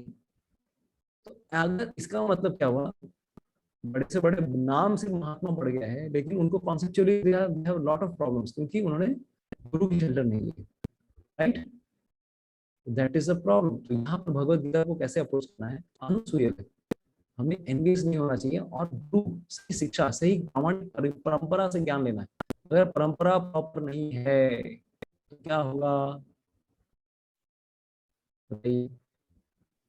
वो खराब हो जाएगा, करप्टेड हो जाएगा, लाइक द परंपरा प्रॉपर नहीं है। तो ऐसे गांधी जी बहुत लोग मिले हैं जो भगवत गीता के नाम पे सिर्फ अपनी मनगढ़ंत फिलोसफी हम पे थोप के रहे हैं। अरे भगवान ने कब बोला है कि अगर कोई आप थप्पड़ मारे, झापड़ मारे, तो आप दूसरा गाल दो? वेयर लॉर्ड कृष्ण सेड, अगर कोई आतताई है, शाठ्यम करना, there is no problem in that. Of course, we have to be very cautiously using this, right?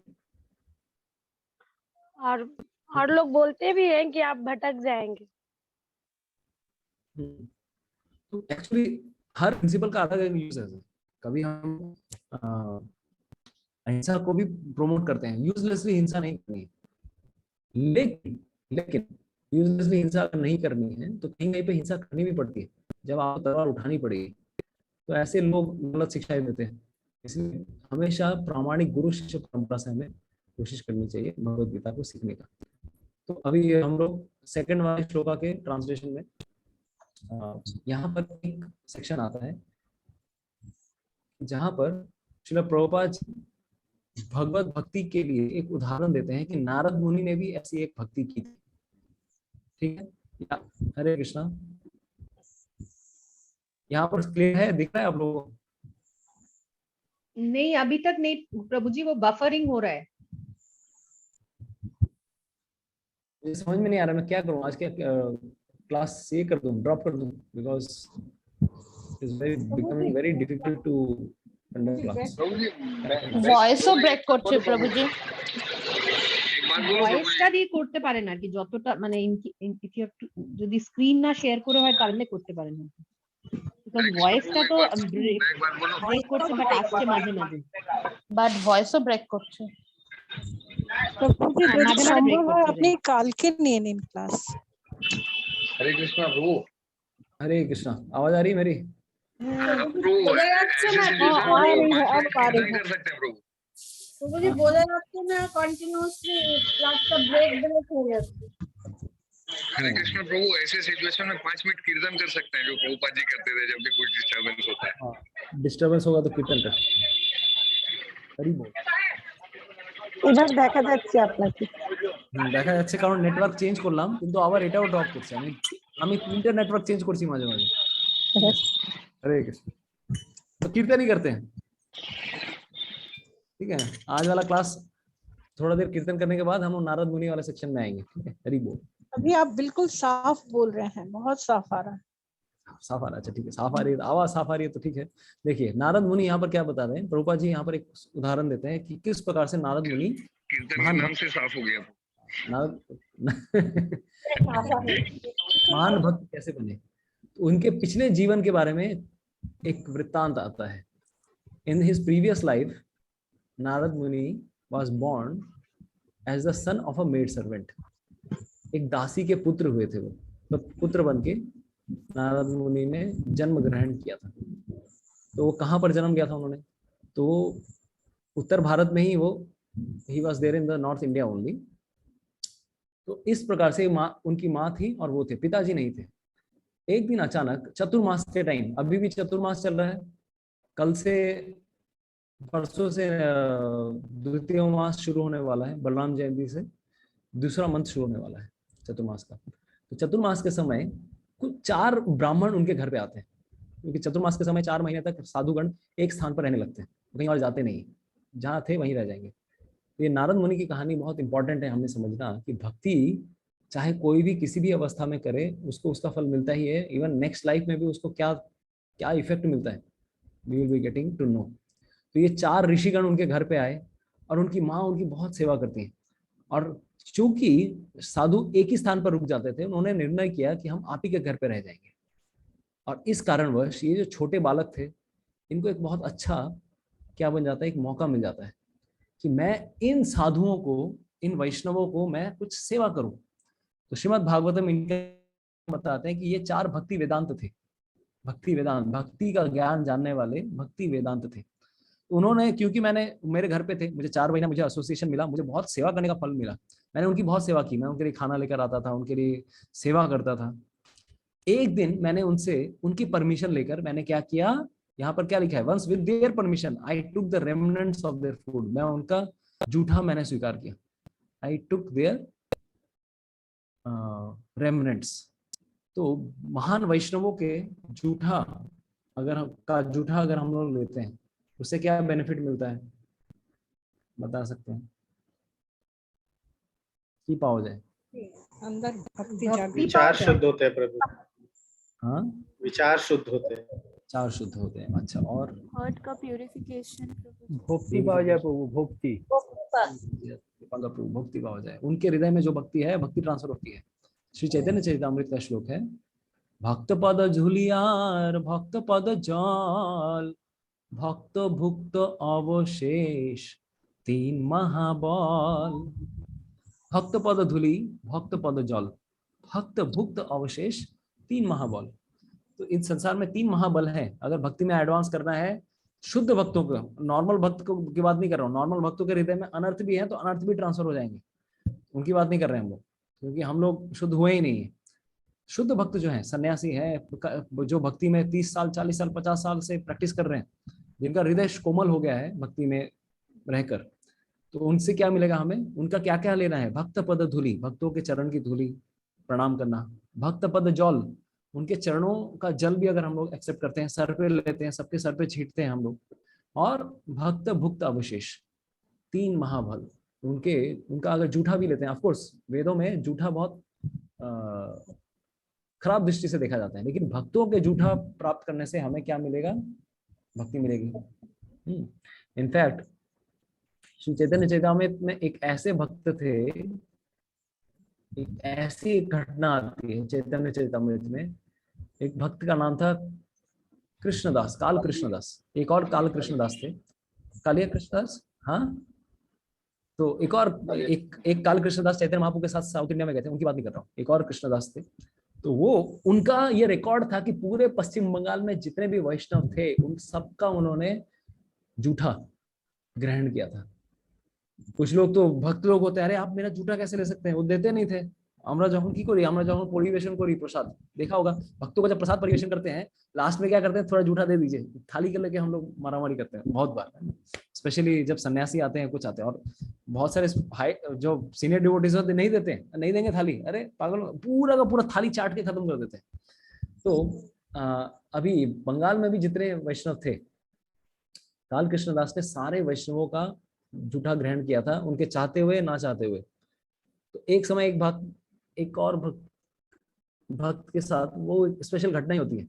I think Advaita Acharya, which devotee was there, Srinivas Acharya, किनके घर पे वो गए थे, और वो भक्त नहीं दे रहे थे उनको, I will not give you अवशेष। तो काल कृष्णदास क्या करते हैं, उनको उनके घर पे जाते हैं और बहुत सारे आम लेकर जाते हैं कि आप आम ग्रहण कीजिए, आम गिफ्ट करते हैं उनको। अभी आम गिफ्ट करेंगे तो क्या करेंगे बताइए, आम खाएंगे तो छिलका तो निकलेगा ना, गुठली भी निकलेगी। वो उनके घर के पीछे का जो आंगन था, पीछे का जो बगान था, वहां जाके छुप जाते हैं और एक्सपेक्ट करते हैं कि कब वो आम का जूठा बगान में गिरेगा, वहां से मैं एक्सेप्ट करूंगा, क्योंकि ये भक्त मुझे जूठा देते ही नहीं है। जानबूझ के उन्होंने आम दिया उनको, और वो और उनकी पत्नी आम ग्रहण करते हैं, और जैसे ही ये चीज होती है, वो ग्रहण करने के बाद बगान में जाके उनका जूठा ग्रहण करते हैं। वो उसका सिर्फ जूठा नहीं ले रहे थे, वो भगवान कृष्ण की भक्ति एक्सेप्ट कर रहे थे। तो ये इंसिडेंट किसी को नहीं पता था, nobody new in the entire universe about this incident, only Krishna new. भगवान कृष्ण को पता था कि ये सब करामात ये काल कृष्णदास करके आ रहे हैं। तो चैतन्य महाप्रभु का एक नियम था, अभी ये Kala Krishnadas, Kaliya Krishnadas, I think he was Kaliya Krishnadas, right, I am little bit confused with his name. तो वो चैतन्य महाप्रभु को मिलने के लिए जाते हैं जगन्नाथपुरी, और वहां जाने के बाद अभी सोचिए जगन्नाथपुरी गए हैं, और इनकी तो आदत है, कुछ कुछ लोग होते हैं ना जूठा, किसी का चरण की धूली लेने वाले, तो सबके चरण की धूली लेते हैं, उनको आप रोक नहीं सकते। ऐसे ऐसे कुछ लोग हैं, वैष्णव समाज में भी कुछ लोग होते हैं, तो सबके चरण धूली लेंगे, और जितना भी ह्यूमिलिटी, मतलब कोई एक भक्त है, बोले आप मत लीजिए, फिर भी वो पीछे पड़ेंगे, बहुत सारे भक्त होते हैं ऐसे। तो अभी ये भक्त जब जगन्नाथपुरी गए, और वहां पर उनकी इच्छा हुई कि मैं चैतन्य महाप्रभु के चरणों की धूली या चरणों के जल मैं ग्रहण करूं। तो एक समय की बात है, अब चैतन्य महाप्रभु का ये नियम था कि उनका चरण कोई नहीं पकड़ सकता, उनके चरण की धूली वो कभी नहीं देंगे, वो अपने आप को एक छोटा भक्त समझते थे चैतन्य महाप्रभु, मैं भक्ति नहीं हूँ, आई एम नॉट डिवोटी, मेरा कोई चरण की धूली नहीं लेगा, स्ट्रिक्ट इंस्ट्रक्शंस थे, और सब कोई चैतन्य महाप्रभु से डरते थे, अरे बाप रे कोई नहीं, अगर लिया तो बहुत डांट पड़ेगी। तो ये भक्त गए, और एक समय चैतन्य महाप्रभु जब मंदिर, शायद जगन्नाथपुरी मंदिर या गुंडीचा मंदिर प्रवेश करने वाले थे, तो उन्होंने अपना पैर धोने का एक व्यवस्था होती है, हर मंदिर में पैर धोने की एक व्यवस्था होती है, आप सबने देखा होगा, स्पेशली जगन्नाथपुरी मंदिर में जाएंगे, पीछे से एक एंट्रेंस के लिए एक क्या व्यवस्था है, पानी निकलता है, सब कोई पैर धो के अंदर में प्रवेश करते हैं, मतलब साइड में एक एंट्रेंस के साइड में एक ऐसा ये है। तो चैतन्य महाप्रभु भी एक जगह पैर धो रहे थे, वहां पर ये भक्त गए, और सीधा सबके सामने सब सारे भक्त आंखें फाड़ फाड़ के देख रहे हैं, अरे ये कर क्या रहा है, ओए अभी तो डांट पड़ेगा इसको, अभी बहुत पिटाई पड़ने वाला है, ये बाहर से आया, इसको पता नहीं है, ये बंगाल से आया है, पुरी में नहीं रहता है, इसको पता नहीं महाप्रभु कितने स्ट्रिक्ट है। वहां से पूरा महाप्रभु के चरणों की का जल लेके पीने लग गया, पूरा एक घुट पी गया पूरा, फिर उसने पकड़ा, फिर लिया, फिर पी गया, और सारे भक्त देख रहे हैं, अरे महाप्रभु कुछ बोल नहीं रहे इसको, अरे ये सबके आंखों के सामने ऐसे कार्य कर रहा है, what is happening. Third time फिर लिया उसने, फिर पी लिया उसने। चैतन्य महाप्रभु देख रहे हैं इसको। अब चैतन्य महाप्रभु भगवान श्री कृष्ण है, उनको पता है ये जो कर रहा है ये सही नहीं है, लेकिन महाप्रभु भी, चूंकि महाप्रभु उस भक्त से बहुत संतुष्ट थे कि पूरे जितने भी वैष्णव है, सबका ये जूठा ग्रहण किया इसने, इसके सच में हृदय में ये भावना है कि ये सबसे भक्ति का तत्व लेना चाहता है, इसलिए महाप्रभु ने अलाउ किया। ठीक है, एक बार हो गया, 2 बार हो गया, 3 बार हो गया, अरे रुक ही नहीं रहा है, अरे मैं अलाउ कर रहा हूँ तो ये तो ज्यादा एडवांटेज ले रहा है। तब चौथी बार महाप्रभु बोले इससे ज्यादा नहीं होगा, मुझे पता है तुमने उस भक्त के घर पे जाके तुमने क्या किया था, आम की गुठलियां खाई, आम की गुठलियों को चखा था, for that reason I have allowed you, इससे ज्यादा नहीं। तो ये भगवान श्री कृष्ण की महिमा है, भगवान Chaitanya Mahaprabhu, because he is the supreme lord, only he can know our what is happening within our heart. तो ये जो बालक हैं, इनके जीवन में भी ऐसी घटना घटती है, ये परमिशन लेकर उन्होंने ये ग्रहण किया। प्रसाद ग्रहण किया। उसके बाद क्या होता है, हमारा गौड़िया वैष्णव संप्रदाय में अकेला यही प्रभु होंगे ना जिनको महाप्रभु ने अलाउ किया, और किसी को तो कोई उल्लेख नहीं आता ना प्रभु ऐसा अलाउ करने का? ऐसा उल्लेख आता है जैसे गोपाल भट्ट, जो बालक रूप में गोपाल भट्ट थे, वेंकट भट्ट के शिष्य, वेंकट भट्ट के पुत्र, साउथ इंडिया में जब गए थे चैतन्य महाप्रभु 4 महीने के वहां पे थे, गोपाल भट्ट को भी उन्होंने भर भर के कृपा दी थी, भर भर के कृपा दी थी। 4 महीने, ठीक है, मेरा जूठा खाओ, ये करो, सब तरह से अलाउ किया था। इसीलिए बाद में गोपाल भट्ट गोस्वामी बनते हैं लेटर ऑन, 6 गोस्वामियों में एक बनते हैं। महाप्रभु ने कृपा की है, ऐसे नहीं कि नहीं किया है, तो लेकिन generally Mahaprabhu would be very strict. तो उनके संग में रहकर इनको क्या मिला, व्हाट ही गॉट, उनको कृष्ण कथा सुनने का फल मिला। और अंत में जाके चूंकि उन्होंने उनसे प्रसाद ग्रहण किया, इनके हृदय में भी कृष्ण के प्रति आसक्ति जन्म ग्रहण करती है। उनको समझ में आता है कि मैं शरीर नहीं हूं, मैं आत्मा हूं। और धीरे धीरे धीरे भक्ति में उन्नति करते करते बहुत ज्यादा रियलाइज हो गए वो। तो एक दिन समय आया कि उनके जाने का, प्रस्थान करने का, तो उन्होंने भक्ति योग से रिलेटेड इंस्ट्रक्शंस देने के बाद वो टाटा बाय बाय कर देते हैं, ठीक है, और चले जाते हैं। और ये जो बालक है अपने माँ के साथ फिर अकेला रह जाता है। तो आगे चल के एक दिन ऐसा होता है कि एक दिन ऐसी सिचुएशन होती है कि उनकी माँ को सांप डस देता है, माँ को आके सांप डस देता है। और सांप डसने के बाद अभी सोचिए 5 साल 6 साल का बच्चा, और बचपन में ही अगर माँ अगर चली जाए, कितना दुख होगा किसी बच्चे को। कोई रक्षा करने वाला नहीं, उसके पिता नहीं है, जंगल में कुटिया में रह रहा था वो, कौन उसकी रक्षा करेगा। लेकिन नारद, वो जो नारद बेबी बॉय, वो जो बॉय नारद जो थे पिछले जन्म के, जो बालक रूप में थे नारद, वो भगवान कृष्ण का शुक्रिया अदा करते हैं कि आपने मेरे जीवन का जो आखिरी अटैचमेंट है मेरी माँ, उसको भी आपने छीन लिया ताकि मैं सिर्फ और सिर्फ आपका आश्रय ग्रहण करूं। तो ये इतने ज्यादा डिटैच्ड हो जाते हैं, सीधा निकल पड़ते हैं जंगल की ओर। और उनको हर समय में समझ में आता है कि अरे मैं अकेला नहीं हूँ संसार में, मेरे साथ तो भगवान मेरे साथ है। और ऐसे करते करते जंगल घूमते घूमते कितने जंगल गए, कब कितने शहर वो गए, हर जगह जाते जाते जाते वो भगवान की तलाश में निकल पड़े, बैरागी बन गए। छोटा 5 साल का बच्चा सिर्फ और सिर्फ भगवान कृष्ण पे आश्रित होकर निकल जाता है।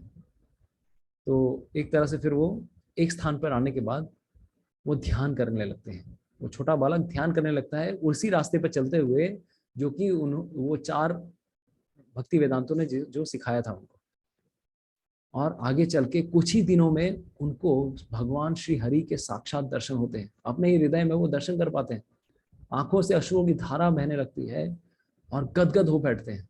और ऐसे ही करते करते अचानक ऐसा होता है, मतलब उनको सोचिए, उनके अचानक ऐसा होता है कि अरे भगवान गायब हो गए। जिसको वो देख पा रहे थे, आंखों से अश्रुओं की धारा बह रही थी, पूरे भगवान गायब हो गए। फिर वो बच्चा सोचता है अरे भगवान किधर चले गए, किधर चले गए।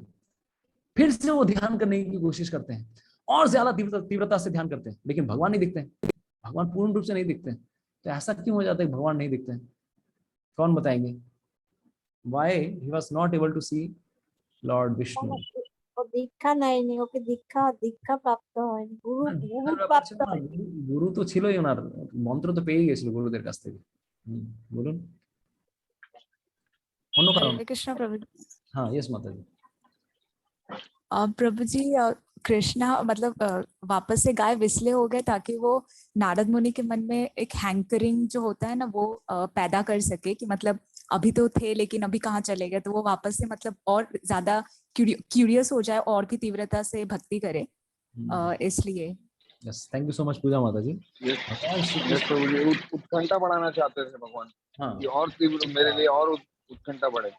भगवान चाहते हैं कि भाई दूध सिर्फ दूध ही ना रहे, खीर बने। तो खीर को तो बॉयल करना पड़ेगा। भगवान ध्रुव ये नारद मुनि के मन में उत्कंठा उत्पन्न करना चाहते थे। और वो इतना लालायित होता है, अरे भगवान किधर चले गए, भगवान किधर चले गए, मुझे दिख नहीं रहे। उसी समय क्या होती है, एक आकाशवाणी होती है। ध्रुव महाराज के मन में, ये ध्रुव नहीं है, ये नारद ही है, यहाँ पे ऐसे ही ठीक है। अच्छा, सॉरी मैं कंफ्यूज हो गया। नारद। तो भगवान विष्णु बोलते हैं, हे वत्स, तुम इस जन्म में इस जन्म में तुम मुझे और कभी नहीं देख पाओगे, क्योंकि तुम्हारी अभी तक परिपक्वता नहीं हुई है भक्ति में, तुम्हारे हृदय से अभी भी कल्मश दूर नहीं हुए हैं, तो जितना दर्शन हुआ तुम्हें उतने में ही संतुष्ट रहो। ऑफ कोर्स भगवान ने पूरा सत्य नहीं बताया था, उसका हृदय शुद्ध हो चुका था, लेकिन भगवान उसको और ज्यादा प्योर करना चाह रहे थे। तो भगवान ने उनको पूरा डिक्लेयर कर दिया, तुम इस जन्म में और मुझे नहीं देख पाओगे, जितना भी कोशिश कर लो। और वो कोशिश पे कोशिश कर रहे थे, तो ये भगवान ने बताया। लेकिन जैसे ही ये तुम शरीर त्यागोगे तब मुझे तुम्हारी दर्शन, तब तुम्हें मुझे दर्शन मिलेंगे। ठीक है, तो as a special favour I have just shown myself to you. मैंने जस्ट तुमको प्रोमो दिखाया है, ट्रेलर दिखाया है, पूरी फिल्म बाकी है। तो मेरी कृपा से तुम्हें मैं आशीर्वाद देता हूँ कि तुम हमेशा मेरा स्मरण कर पाओगे और भक्ति में तुम आगे बढ़ पाओगे, और तुम इतना आगे बढ़ जाओगे कि प्रलय के समय में भी या सृष्टि के समय में भी तुम्हारी भक्ति का विनाश नहीं होगा। और ये कहने पर वो जो बालक है भगवान का चिंतन करते करते जगह जगह, गली गली, शहर शहर घूमने लगा, पूर्ण रूप से विरक्त होकर घूमने लगा। हर स्थान में जाता था, विरक्त होकर भगवान का स्मरण करते करते। एक दिन ऐसा आया जिस समय वो बालक अपना शरीर त्याग देता है, और जैसे ही वो शरीर त्यागता है क्या होता है, उसी समय उसको एक, जैसे बिजली कड़कती है ना, भागवतम मेंशन करता है जैसे बिजली कड़कती है ऐसे। तो बिजली कड़कने से लाइट भी होता है, साउंड भी होता है, दोनों चीजें एक साथ होती है। उसी तरह से जैसे ही नारद मुनि ने शरीर त्यागा, त्यागने के टाइम पे ही दो चीजें होती, मतलब इमीडिएटली उनको एक और शरीर मिल जाता है। Instantly he got the body of Narad मुनि। और नारद मुनि का शरीर पूर्ण रूप से ट्रांसेंडेंटल है, वो किसी भौतिक पदार्थ से नहीं बना हुआ है। उनको एक ऐसा अद्भुत शरीर मिल जाता है, हाथ में वीणा लिए हुए भगवान का नृत्य, भगवान का कीर्तन करते हुए हर स्थान पे वो जाते रहते थे। ये उनको स्पेशल बेनेडिक्शन मिली, क्योंकि उन्होंने भगवान श्री कृष्ण की इस प्रकार से भक्ति की थी। और ये नारद मुनि आगे चल के कितने लोगों को भक्त बनाते हैं, तो वो खुद ही अपनी कहानी बताते हैं श्रीमद् भागवतम में कि मैं नारद कैसे बना, क्योंकि मैंने गुरु से सुना था और मैंने भक्ति की थी, विष्णु की भक्ति भी की थी, कृष्ण की भक्ति की थी, और वो भक्ति जो कि मैंने गुरु से सुनी थी। तो इसी प्रकार से हमें भी क्या करना चाहिए, प्रामाणिक गुरु से सुनना चाहिए। You have to hear from bona fide guru, otherwise कुछ नहीं होने वाला। ठीक है, तो आगे इसी 9.2 के सेक्शन में प्रभुपाद जी 9 प्रकार की भक्ति के बारे में बताते हैं। There are 9 types of devotional service. किसी को पता है कौन भक्ति करना चाहते हैं, कैसे कर सकते हैं? What are the ways? श्रवणम कीर्तनम साधु सेवा। श्रवणम कीर्तनम विष्णु। तो यहाँ पर श्रवणम के बारे में देख सकते हैं। 4,300,000 years and multiply it by 1,000. Then what it comes according to English calculation? 4,300,000,000. 4,300,000,000. That is 12 hours. And add again 12 hours night. Then 8,600,000,000. So Krishna comes after this period. In one day, after one day of Brahma. तो श्रवणम के द्वारा हमें भक्ति करनी है। तो प्रभुपाद जी की कथा हम सुन रहे हैं यहाँ पर, कितना सुंदर बता रहे हैं ब्रह्मा जी के एक दिन के बारे में। सुनने से ही हमें भक्ति की लता का बीज मिलता है। गुरु से जब हम सुनते हैं देन वी गेट। नेक्स्ट क्या है? कीर्तन। हरे कृष्णा कृष्ण कृष्ण हरे हरे, हरे राम राम राम हरे हरे, कृष्णा हरे कृष्णा कृष्ण कृष्ण हरे हरे, हरे राम। श्रवणम कीर्तनम। देन नेक्स्ट क्या है इसके बाद? हरे कृष्णा। विष्णु शरणम। विष्णु शरणम। स्मरणम। हरे कृष्णा। जय जय तू कृष्ण, जय तू जय तू जय जय तू कृष्ण, जय जय तू कृष्ण, जय तू जरा कृष्ण को देखो, जय तू जय तू जय तू कृष्ण, जय तू जय तू जय जय तू कृष्ण, जय तू जय तू जय जय तू कृष्ण। यहाँ पर हम देख रहे हैं जय तू जय तू जय जय तू कृष्ण, जय जय तू भगवान श्री कृष्ण का स्मरण करते हैं। कृष्ण को देखो, जय तू जय तू जय तू कृष्ण।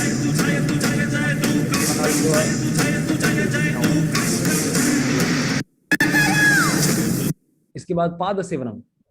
नेक्स्ट क्या है? श्रवणम कीर्तनम सेवनम। पाद सेवन। पाद सेवन। तो यहाँ पर लक्ष्मी देवी साक्षात रूप में स्वयं भगवान श्री हरि का पाद सेवनम कर रही है ना? देख पा रहे हैं प्रभु जी? अच्छा, दिख रहा है। तो यहाँ पर एक मेरा प्रश्न है, पाद सेवनम दो से हो सकता है, हम भगवान के पैर, दूसरा क्या पॉसिबिलिटी है बताइए? पाद सेवनम दूसरा तरह से कैसे कर सकते हैं? गुरु पद सेवा प्रभु जी। भक्तों की सेवा ना भक्तों की सेवा गुरु दी पद सेवा। जब हम पैरों से चल के प्रभु धाम यात्रा करते हैं या मंदिर जाते हैं, यस, हम अपने पैरों से चलकर जब मंदिर जाते हैं, वृंदावन जाते हैं, धाम जाते हैं, वो उसको भी क्या कहते हैं? पाद सेवा कहते हैं। ठीक है, तो ये भी एक पाद सेवा हुआ। तो this is also one of the forms. हम लोग इस बार वृंदावन जा रहे हैं, दिस इज ऑल्सो पाद सेवा। ठीक है, नेक्स्ट अर्चनम, श्रवणम कीर्तनम विष्णु स्मरणम पाद सेवनम अर्चनम। भगवान की सेवा अर्चन कर, भगवान का अर्चन करना। By chanting Yesha Deepaha, followed by the deity's Mula Mantra, offer 4 circles to the lotus feet, 2 circles to the navel, and 3 circles to the lotus face of the deity. Then offer the Deepa gracefully in 7 circles. ये हो गया अर्चनम। By chanting. Next, इसके बाद क्या है? वंदनम। वंदनम। वंदनम। He's always meek and mild, with a warm and friendly smile, so simple in his living, singing all the while. He sings out Krishna's name. वंदनम, उसके बाद दास्यम। He's always meek.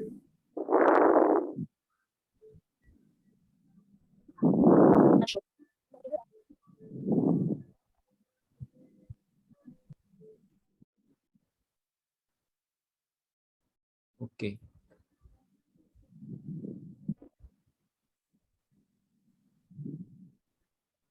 ठीक है।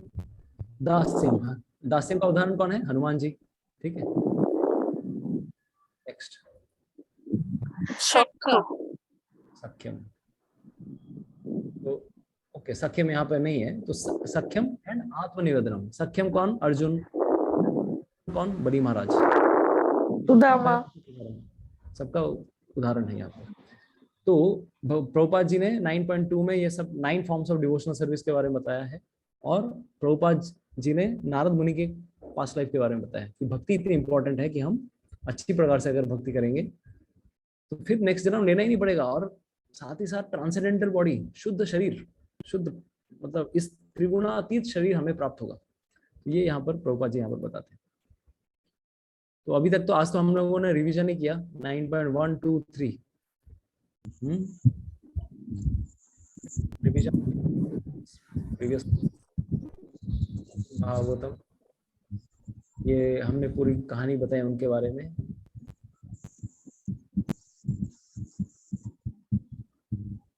तो next section जो था राज विद्या राजगुह्य योग का, KING।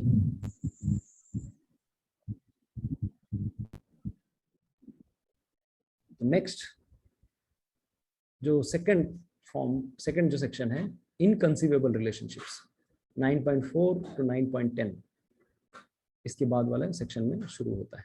ठीक है, तो चूंकि इसमें बहुत सारे श्लोक हैं, 9.4 lot of shlokas are there, मतलब टोटल 6 श्लोकास आर देयर, तो हम 2-3 श्लोक लेकर आज विराम देंगे। ठीक है, लेट्स बिगिन 9.4।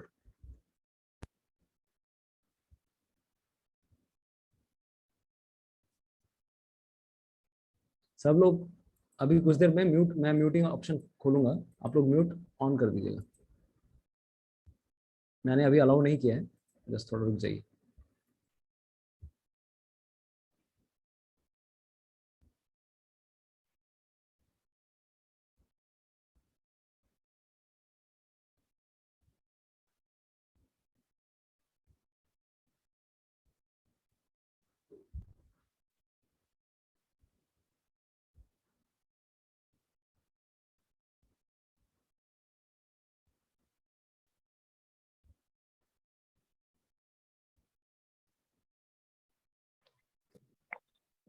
मेरी आवाज आ रही है? हाँ प्रभु जी। 9.4 बहुत इंपॉर्टेंट श्लोका है, हम लोग याद भी करेंगे जब हमारा श्लोका सेशन आएगा। मया तदमिदं सर्वं मया ततमिदं सर्वं इदं सर्वं जगत् अव्यक्तमूर्तिना जगत् अव्यक्तमूर्तिना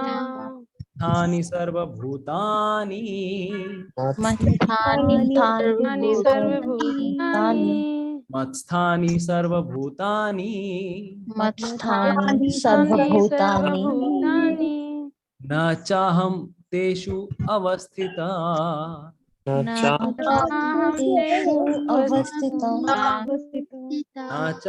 तेषु अवस्थिता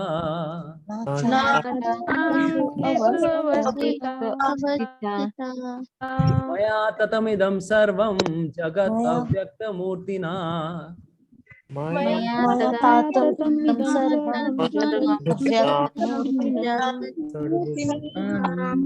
मत्स्थानि सर्वभूतानि न चाहं तेषु अवस्थिता मत्स्थानि सर्वभूतानि न चाहं तेषु अवस्थिता।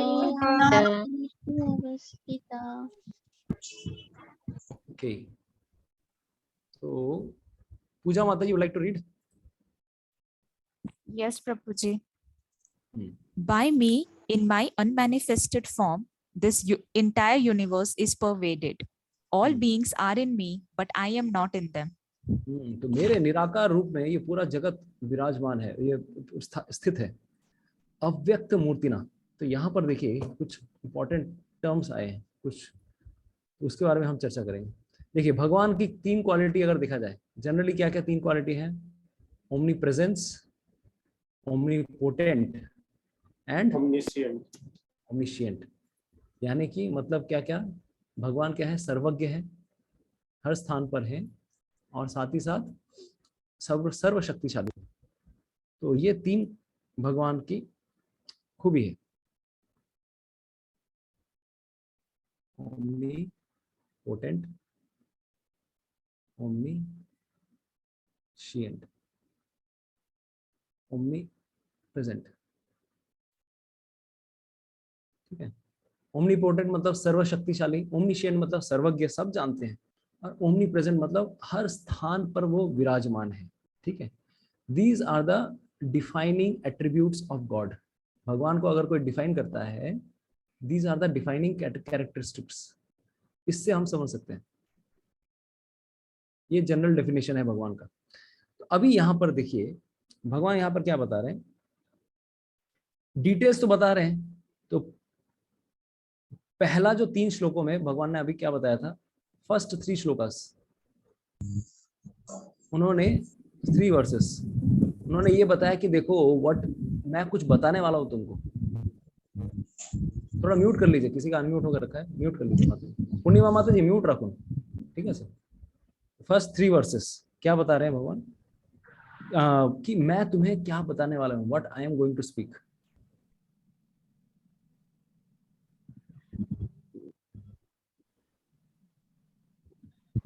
अभी 4 to 10 में भगवान अभी बताने वाले हैं। देखो कान खोल के सुन ले, अभी सुनो क्या, अभी डिटेल्स देने वाले हैं अपने बारे में, फुल डिटेल में बताने वाले। तो व्हाट इज दैट डिटेल? मया ततम इदम सर्व,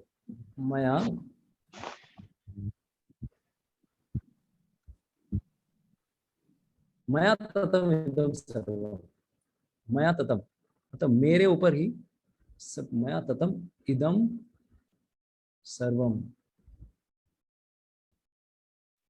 ये बोला मुझ पे सब कुछ निर्भर है, ये पूरा जगत, जगत अव्यक्त मूर्तिना। अब यहाँ पर एक शब्द यूज किया है जो कॉन्ट्राडिक्टरी शब्द है। भगवान ने एक कॉन्ट्राडिक्टरी शब्द यूज किया है, मतलब विरोधाभास वाला शब्द है, जगत अव्यक्त मूर्तिना। तो एक तो अव्यक्त का मतलब है जो दिखता नहीं है, इनविजिबल, और दूसरी तरफ मूर्तिना का मतलब क्या होता है? जिसका कोई रूप है, मूर्ति, फॉर्म है। तो मेरा एक ऐसा रूप है जिससे मैं हर जगह फैला हुआ हूं, एवरीवेयर, आई एम एवरीवेयर। लेकिन मैं दिखता नहीं। तो ये थोड़ा कॉन्ट्राडिक्टरी स्टेटमेंट है, कॉन्ट्राडिक्टरी स्टेटमेंट है। तो यहाँ पर जनरली मूर्ति का मतलब जो हमें आंखों के सामने दिखती है, लेकिन यहाँ पर दिख ही नहीं रहे हैं भगवान। ये कौन सा रूप है? ये कौन सा रूप है? भगवान ने ये अव्यक्त शब्द पहले भी यूज किया था 8.18 में, 8.20 में, जब वो कंपेयर कर रहे थे मटेरियल वर्ल्ड और स्पिरिचुअल वर्ल्ड को। फिर 8.21 में भी फिर से उन्होंने यूज किया। उन्होंने बताया कि मेरा आध्यात्मिक जगत, fully spiritual world, that is completely अव्यक्त। अव्यक्त का मतलब क्या है? जो नंगी आंखों से दिखे नहीं, हमें अपने आंखों से, इंद्रियों से दिखता नहीं है। तो यहाँ पर हम समझ सकते हैं कि जो चीज मटेरियल सेंसेस के द्वारा ना दिखे उसे कहा जाता है अव्यक्त। तो भगवान यहाँ पर इस श्लोक में बता रहे हैं, मैं इस जगत में मटेरियल सेंसेस के द्वारा नहीं देखा जा सकता, लेकिन मैं अपनी एक और रूप में मैं विद्यमान हूं। ये मेरा रूप कौन सा वाला रूप है? ये मेरा इम्पर्सनल रूप है। ये कोई भगवान का स्पेशल फॉर्म है जो कोई रूप नहीं लेता, निराकार रूप। इस निराकार रूप में मैं पूरे जगत में मैं विद्यमान हूं। ठीक है, तो अगर जगत में विद्यमान है तो दिखते कि नहीं है? Why he is not visible? ये भगवान की खासियत है। भगवान को देखने के लिए स्पेशल इंद्रियां चाहिए। हम लोग मटेरियल सेंसेस से भगवान को नहीं देख सकते। तो अभी देखिए, इस श्लोक में 4 डिविजन्स हैं। मया ततम इदम सर्वम जगत अव्यक्त मूर्तिना। तो पहला जो लाइन है ये किसको प्रकट कर रहा है? ये निराकार ब्रह्म को बता रहा है। The first line is indicating मया ततम इदम। ये किसको बता रहा है? इदम सर्वम, ये निराकार ब्रह्म, भगवान कृष्ण की जो ब्रह्म ज्योति है उसको बता रहे हैं। इसी पे सब कुछ टिका हुआ है। नेक्स्ट सेकंड लाइन क्या है? जगत अव्यक्त मूर्तिना। तो ये भी उसी का एक्सपेंशन है, अव्यक्त मूर्तिना। ये मैं दिखता नहीं हूं। This is the expansion, continuation of the first line. First line. अभी थर्ड लाइन में कुछ और ही चीज भगवान बता रहे हैं। मत स्थानी सर्वभूतानी।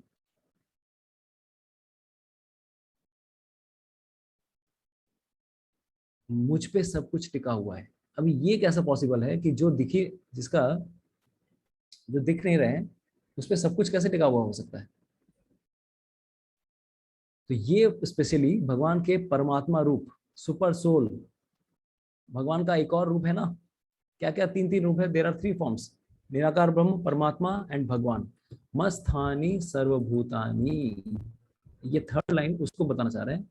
न चाहम तेषु अवस्थिता, लेकिन मैं इस संसार में नहीं हूं। मैं, सब कुछ मेरे ऊपर है लेकिन मैं किसी के अंदर नहीं घुसता हूं। ये भगवान की एक स्पेशल क्वालिटी है। He is omni present, but वो हर जगह होने के बावजूद भी वो यहाँ पर नहीं है। तो वो है कहाँ पर? ना चाहम तेषु अवस्थित है। इसका मतलब क्या है? वो कहीं और अवस्थित है। तो उनका घर कहाँ है? Where he is staying. Last वाला जो लाइन है, ना चाहम तेषु अवस्थिता,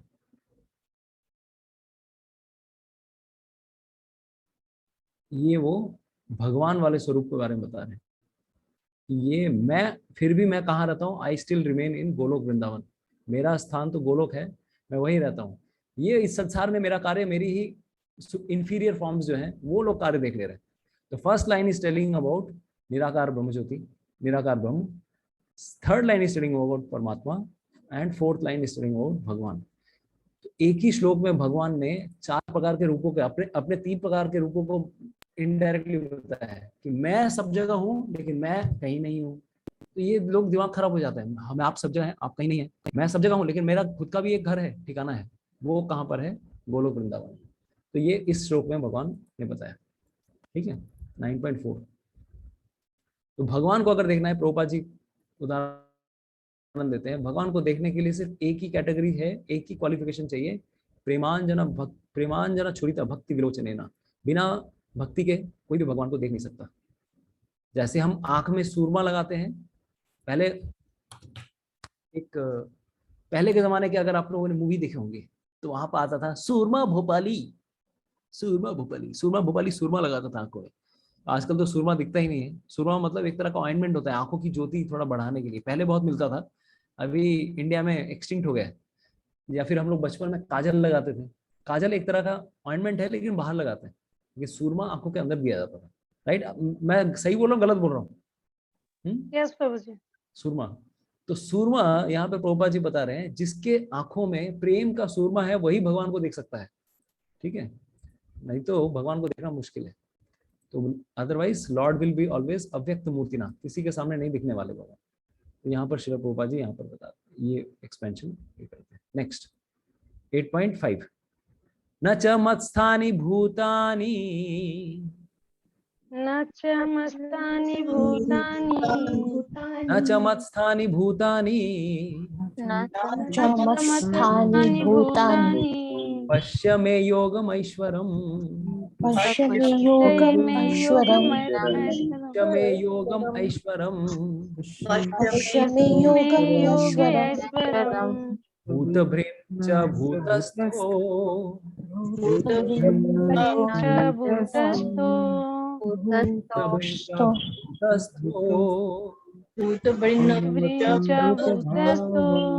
ममात्मा भूत भावना, ममात्मा भूत भावना,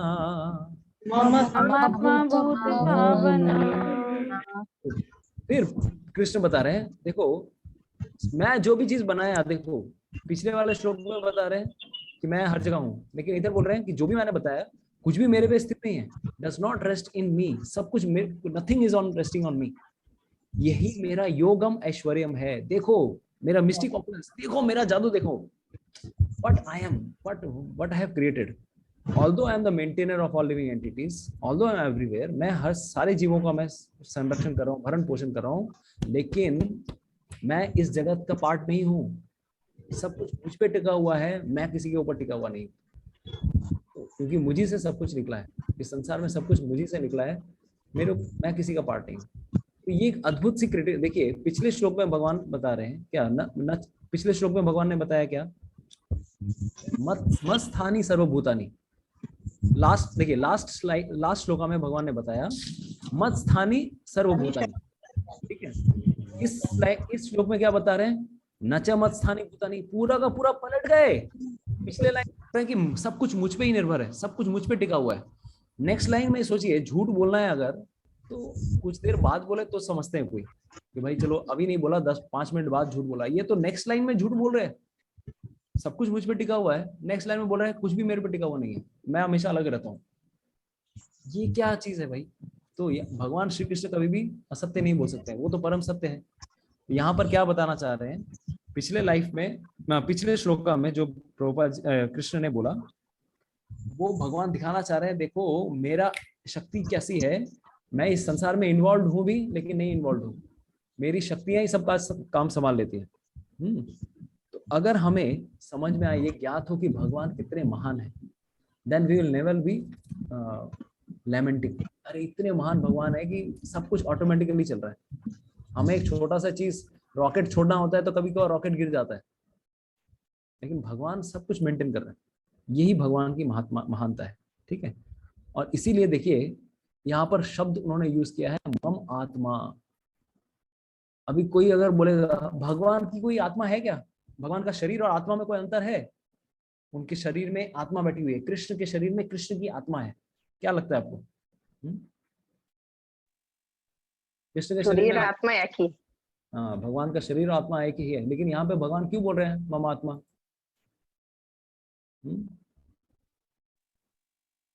परमात्मा तो वो जीव के अंदर, परमात्मा रूप में वो जीव के अंदर। अच्छा देखिए, नहीं परमात्मा रूप के नहीं, बेसिकली क्या है मम आत्मा, यहाँ पर ये बताना चाह रहे हैं भगवान कृष्ण। कभी कभार हम लोग बात कहते हैं ना, अब कभी कभार भगवान श्री कृष्ण भी बोलते हैं मेरी आत्मा। अगर भगवान श्री कृष्ण कह रहे हैं मेरी आत्मा, उसको हमें भाव स्वीकार करना चाहिए। यहाँ पर बता रहे हैं भूत भृन न च भूतस्थो, भूत भृन, मैं इस संसार का क्या कर रहा हूँ, मेंटेन करता हूँ। न च भूतस्थो, लेकिन इस संसार, बट मैं इस संसार का पार्ट नहीं हूँ, मैं इस संसार को मेंटेन करता हूँ, मैं इस संसार का पार्ट नहीं हूँ। मम आत्मा भूत भावना, क्योंकि मैं ही इस संसार का सृष्टि करता हूँ। मैं इस संसार का पार्ट कैसे हो सकता हूँ, क्योंकि संसार तो मेरे से निकला है, तो मैं इसका पार्ट कैसे हो सकता हूँ। तो यहाँ पर एक चीज समझने वाली चीज है कि भगवान पहले, इसके पहले वाले श्लोक में जो कहे नेक्स्ट लाइफ में कॉन्ट्राडिक्ट जरूर कर रहे हैं, लेकिन यहाँ पे दो अलग अलग चीज है। एक चीज भगवान यहाँ पर बताना चाह रहे हैं, देखिए भगवान सब कुछ बनाते भी हैं, लेकिन भगवान इस जगत से विरक्त रहते हैं। He is not directly taking part. भगवान का इस जगत से कोई लेना देना नहीं है, लेकिन भगवान अगर नहीं रहेंगे तो संसार क्रिएट भी नहीं होगा, संसार का मेंटेनेंस भी नहीं होगा। कुछ लोग कभी कभार हम लोग सोचते हैं ना, अरे ये संसार कैसे चल रहा है अद्भुत तरीके से, एटम इलेक्ट्रॉन प्रोटॉन सब कुछ अपने आप चल रहे हैं, तो हम लोगों को लगता है भाई अजूबा है, everything is happening by nature. लेकिन उन लोगों को यह भी नहीं समझ में आता कि भगवान संभाल रहे हैं। तो कभी कभार प्रभुपाद जी ये उदाहरण देते हैं कि विदेशी संस्कृतियों में ये उदाहरण आता है कि ये जो संसार है, एटलस नाम का एक देवता है। एटलस, ये सुना है, देखा है आप लोगों ने एटलस जी को? हमारी पहले साइकिल आती थी एटलस की, तो बेचारा अभी ये जो देवता है ये पूरे विश्व को उसने धारण करके रखा है। देख रहे हैं आप कितनी हालत खराब हो रखी है उनकी, टाइम फीस होगी रखी है। अरे भाई तुम्हारे देवता की ऐसी हालत होकर रखी होगी, हमारे देवता की, हमारे कृष्ण की ऐसी हालत नहीं होती है। भगवान कृष्ण अगर यूनिवर्स को होल्ड भी करते हैं, इस संसार को पकड़ते भी हैं, तो मस्त होकर पकड़ते हैं। देखो कैसे भगवान श्री हरि इस संसार को धारण भी करते हैं। अनंत शेष के ऊपर ये भूमंडल, भगवान के ऊपर ये अनंत शेष है, पूरा भूमंडल धारण किया हुआ है, भगवान को पता भी नहीं चलता है। अनंत शेष बलराम जी का अनंत का रूप है। आज हम लोगों ने एक श्लोक पढ़ा, याद किया था, कौन सा वाला श्लोक था? बलराम जी के लिए जो राम जी का व्हाट इज दैट श्लोक? संकर्षण संकर्षण कारण तो यशाई गर्भोदशाई च पयोदिशाई शेषस्य यस्यांश कलास नित्या नंदाख्य रामम शरणम प्रपद्ये। तो यहाँ पर मेंशन आता है वो अनंत शेष जो कि नित्यानंद प्रभु के अंश है, नित्यानंद प्रभु के अंशों के अंश हैं अनंत शेष, वो ये यूनिवर्स धारण करके रखे हैं। लेकिन उनको लगता क्या है कि मेरे सर के ऊपर कुछ है, समझ में नहीं आ रहा है। एज इफ लगता है कि सर के ऊपर सरसों का दाना है। अगर आपके सर के ऊपर सरसों का दाना रख दिया जाए, आपको पता चलेगा? पता ही नहीं चलेगा। उसी प्रकार से अनंत शेष को भी पता नहीं चलता है, लेकिन दूसरे रिलीजन में उनको लगता है कि अरे ऐसे संसार को धारण किया हुआ है। भगवान ये पूरे जगत को धारण करके रखे, कैसे? भगवान है, इसीलिए तो भगवान है। अनंत कोटि ब्रह्मांड उनके शरीर से निकल रहे हैं, उनको इल्म भी नहीं, पता भी नहीं चलता है कि मेरे शरीर से ये सब ब्रह्मांड निकल रहे हैं। तो जैसे कोई व्यक्ति कपड़े पहनता है, उदाहरण दिया जाता है कि अगर कोई कपड़े पहनता है तो उसको समझ में आता है कि मैंने कपड़े पहने हैं। कपड़ों का कितना भार होता है? It is always light only, right? इतना ज्यादा भारी नहीं होता है। तो it seems that we are not, कुछ ज्यादा भारी कुछ नहीं है।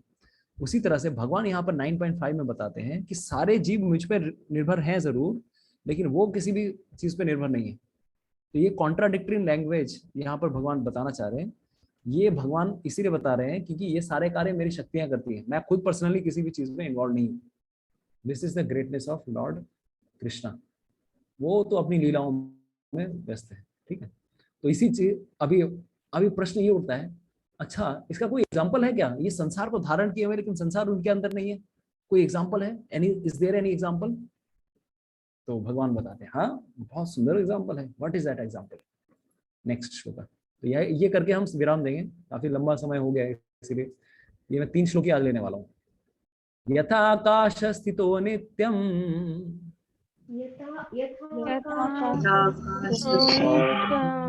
वायु सर्वत्र गो महान सर्वाणि भूतानि भूतानि उपधारया।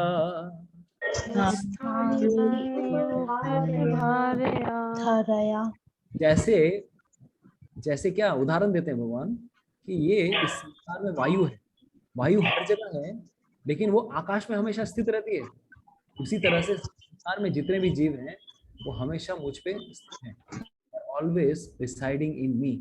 उनको समझ में नहीं आता है, बट वो सब मुझ पर ही स्थित है। भगवान ने इतना सुंदर एक उदाहरण दिया है कि जिस तरह से आकाश, अभी धरती पे वायु है, अभी वायु आकाश में स्थित, भले ही धरती के ऊपर वायु है लेकिन वायु भी आकाश में स्थित है।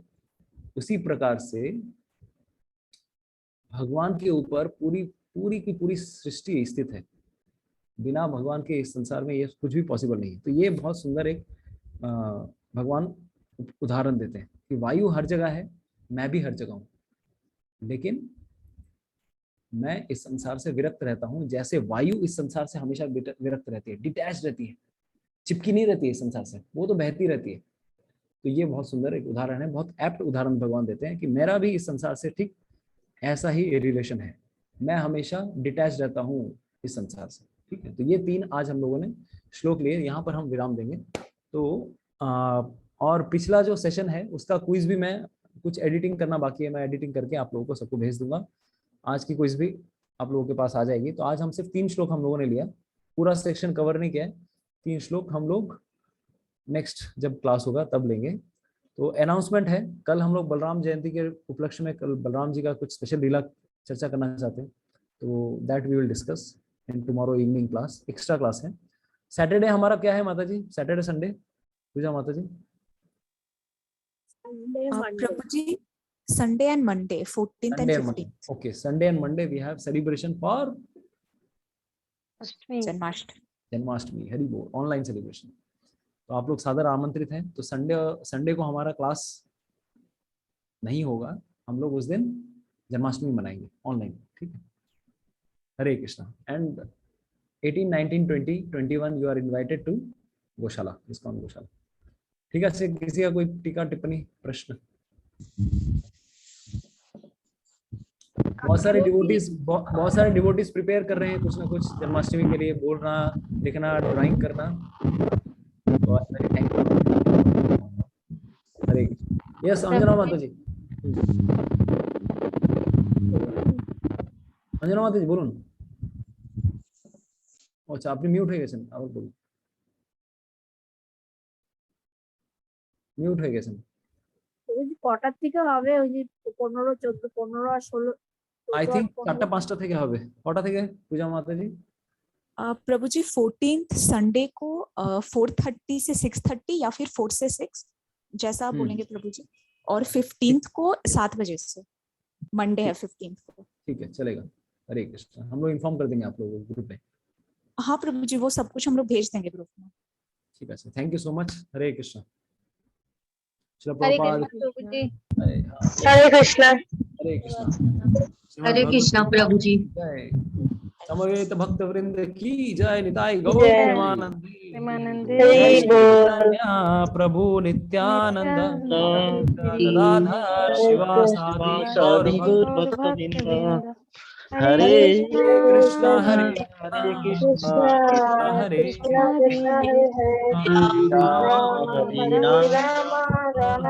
हरे हरे। भगवद गीता की जय। हरे जय।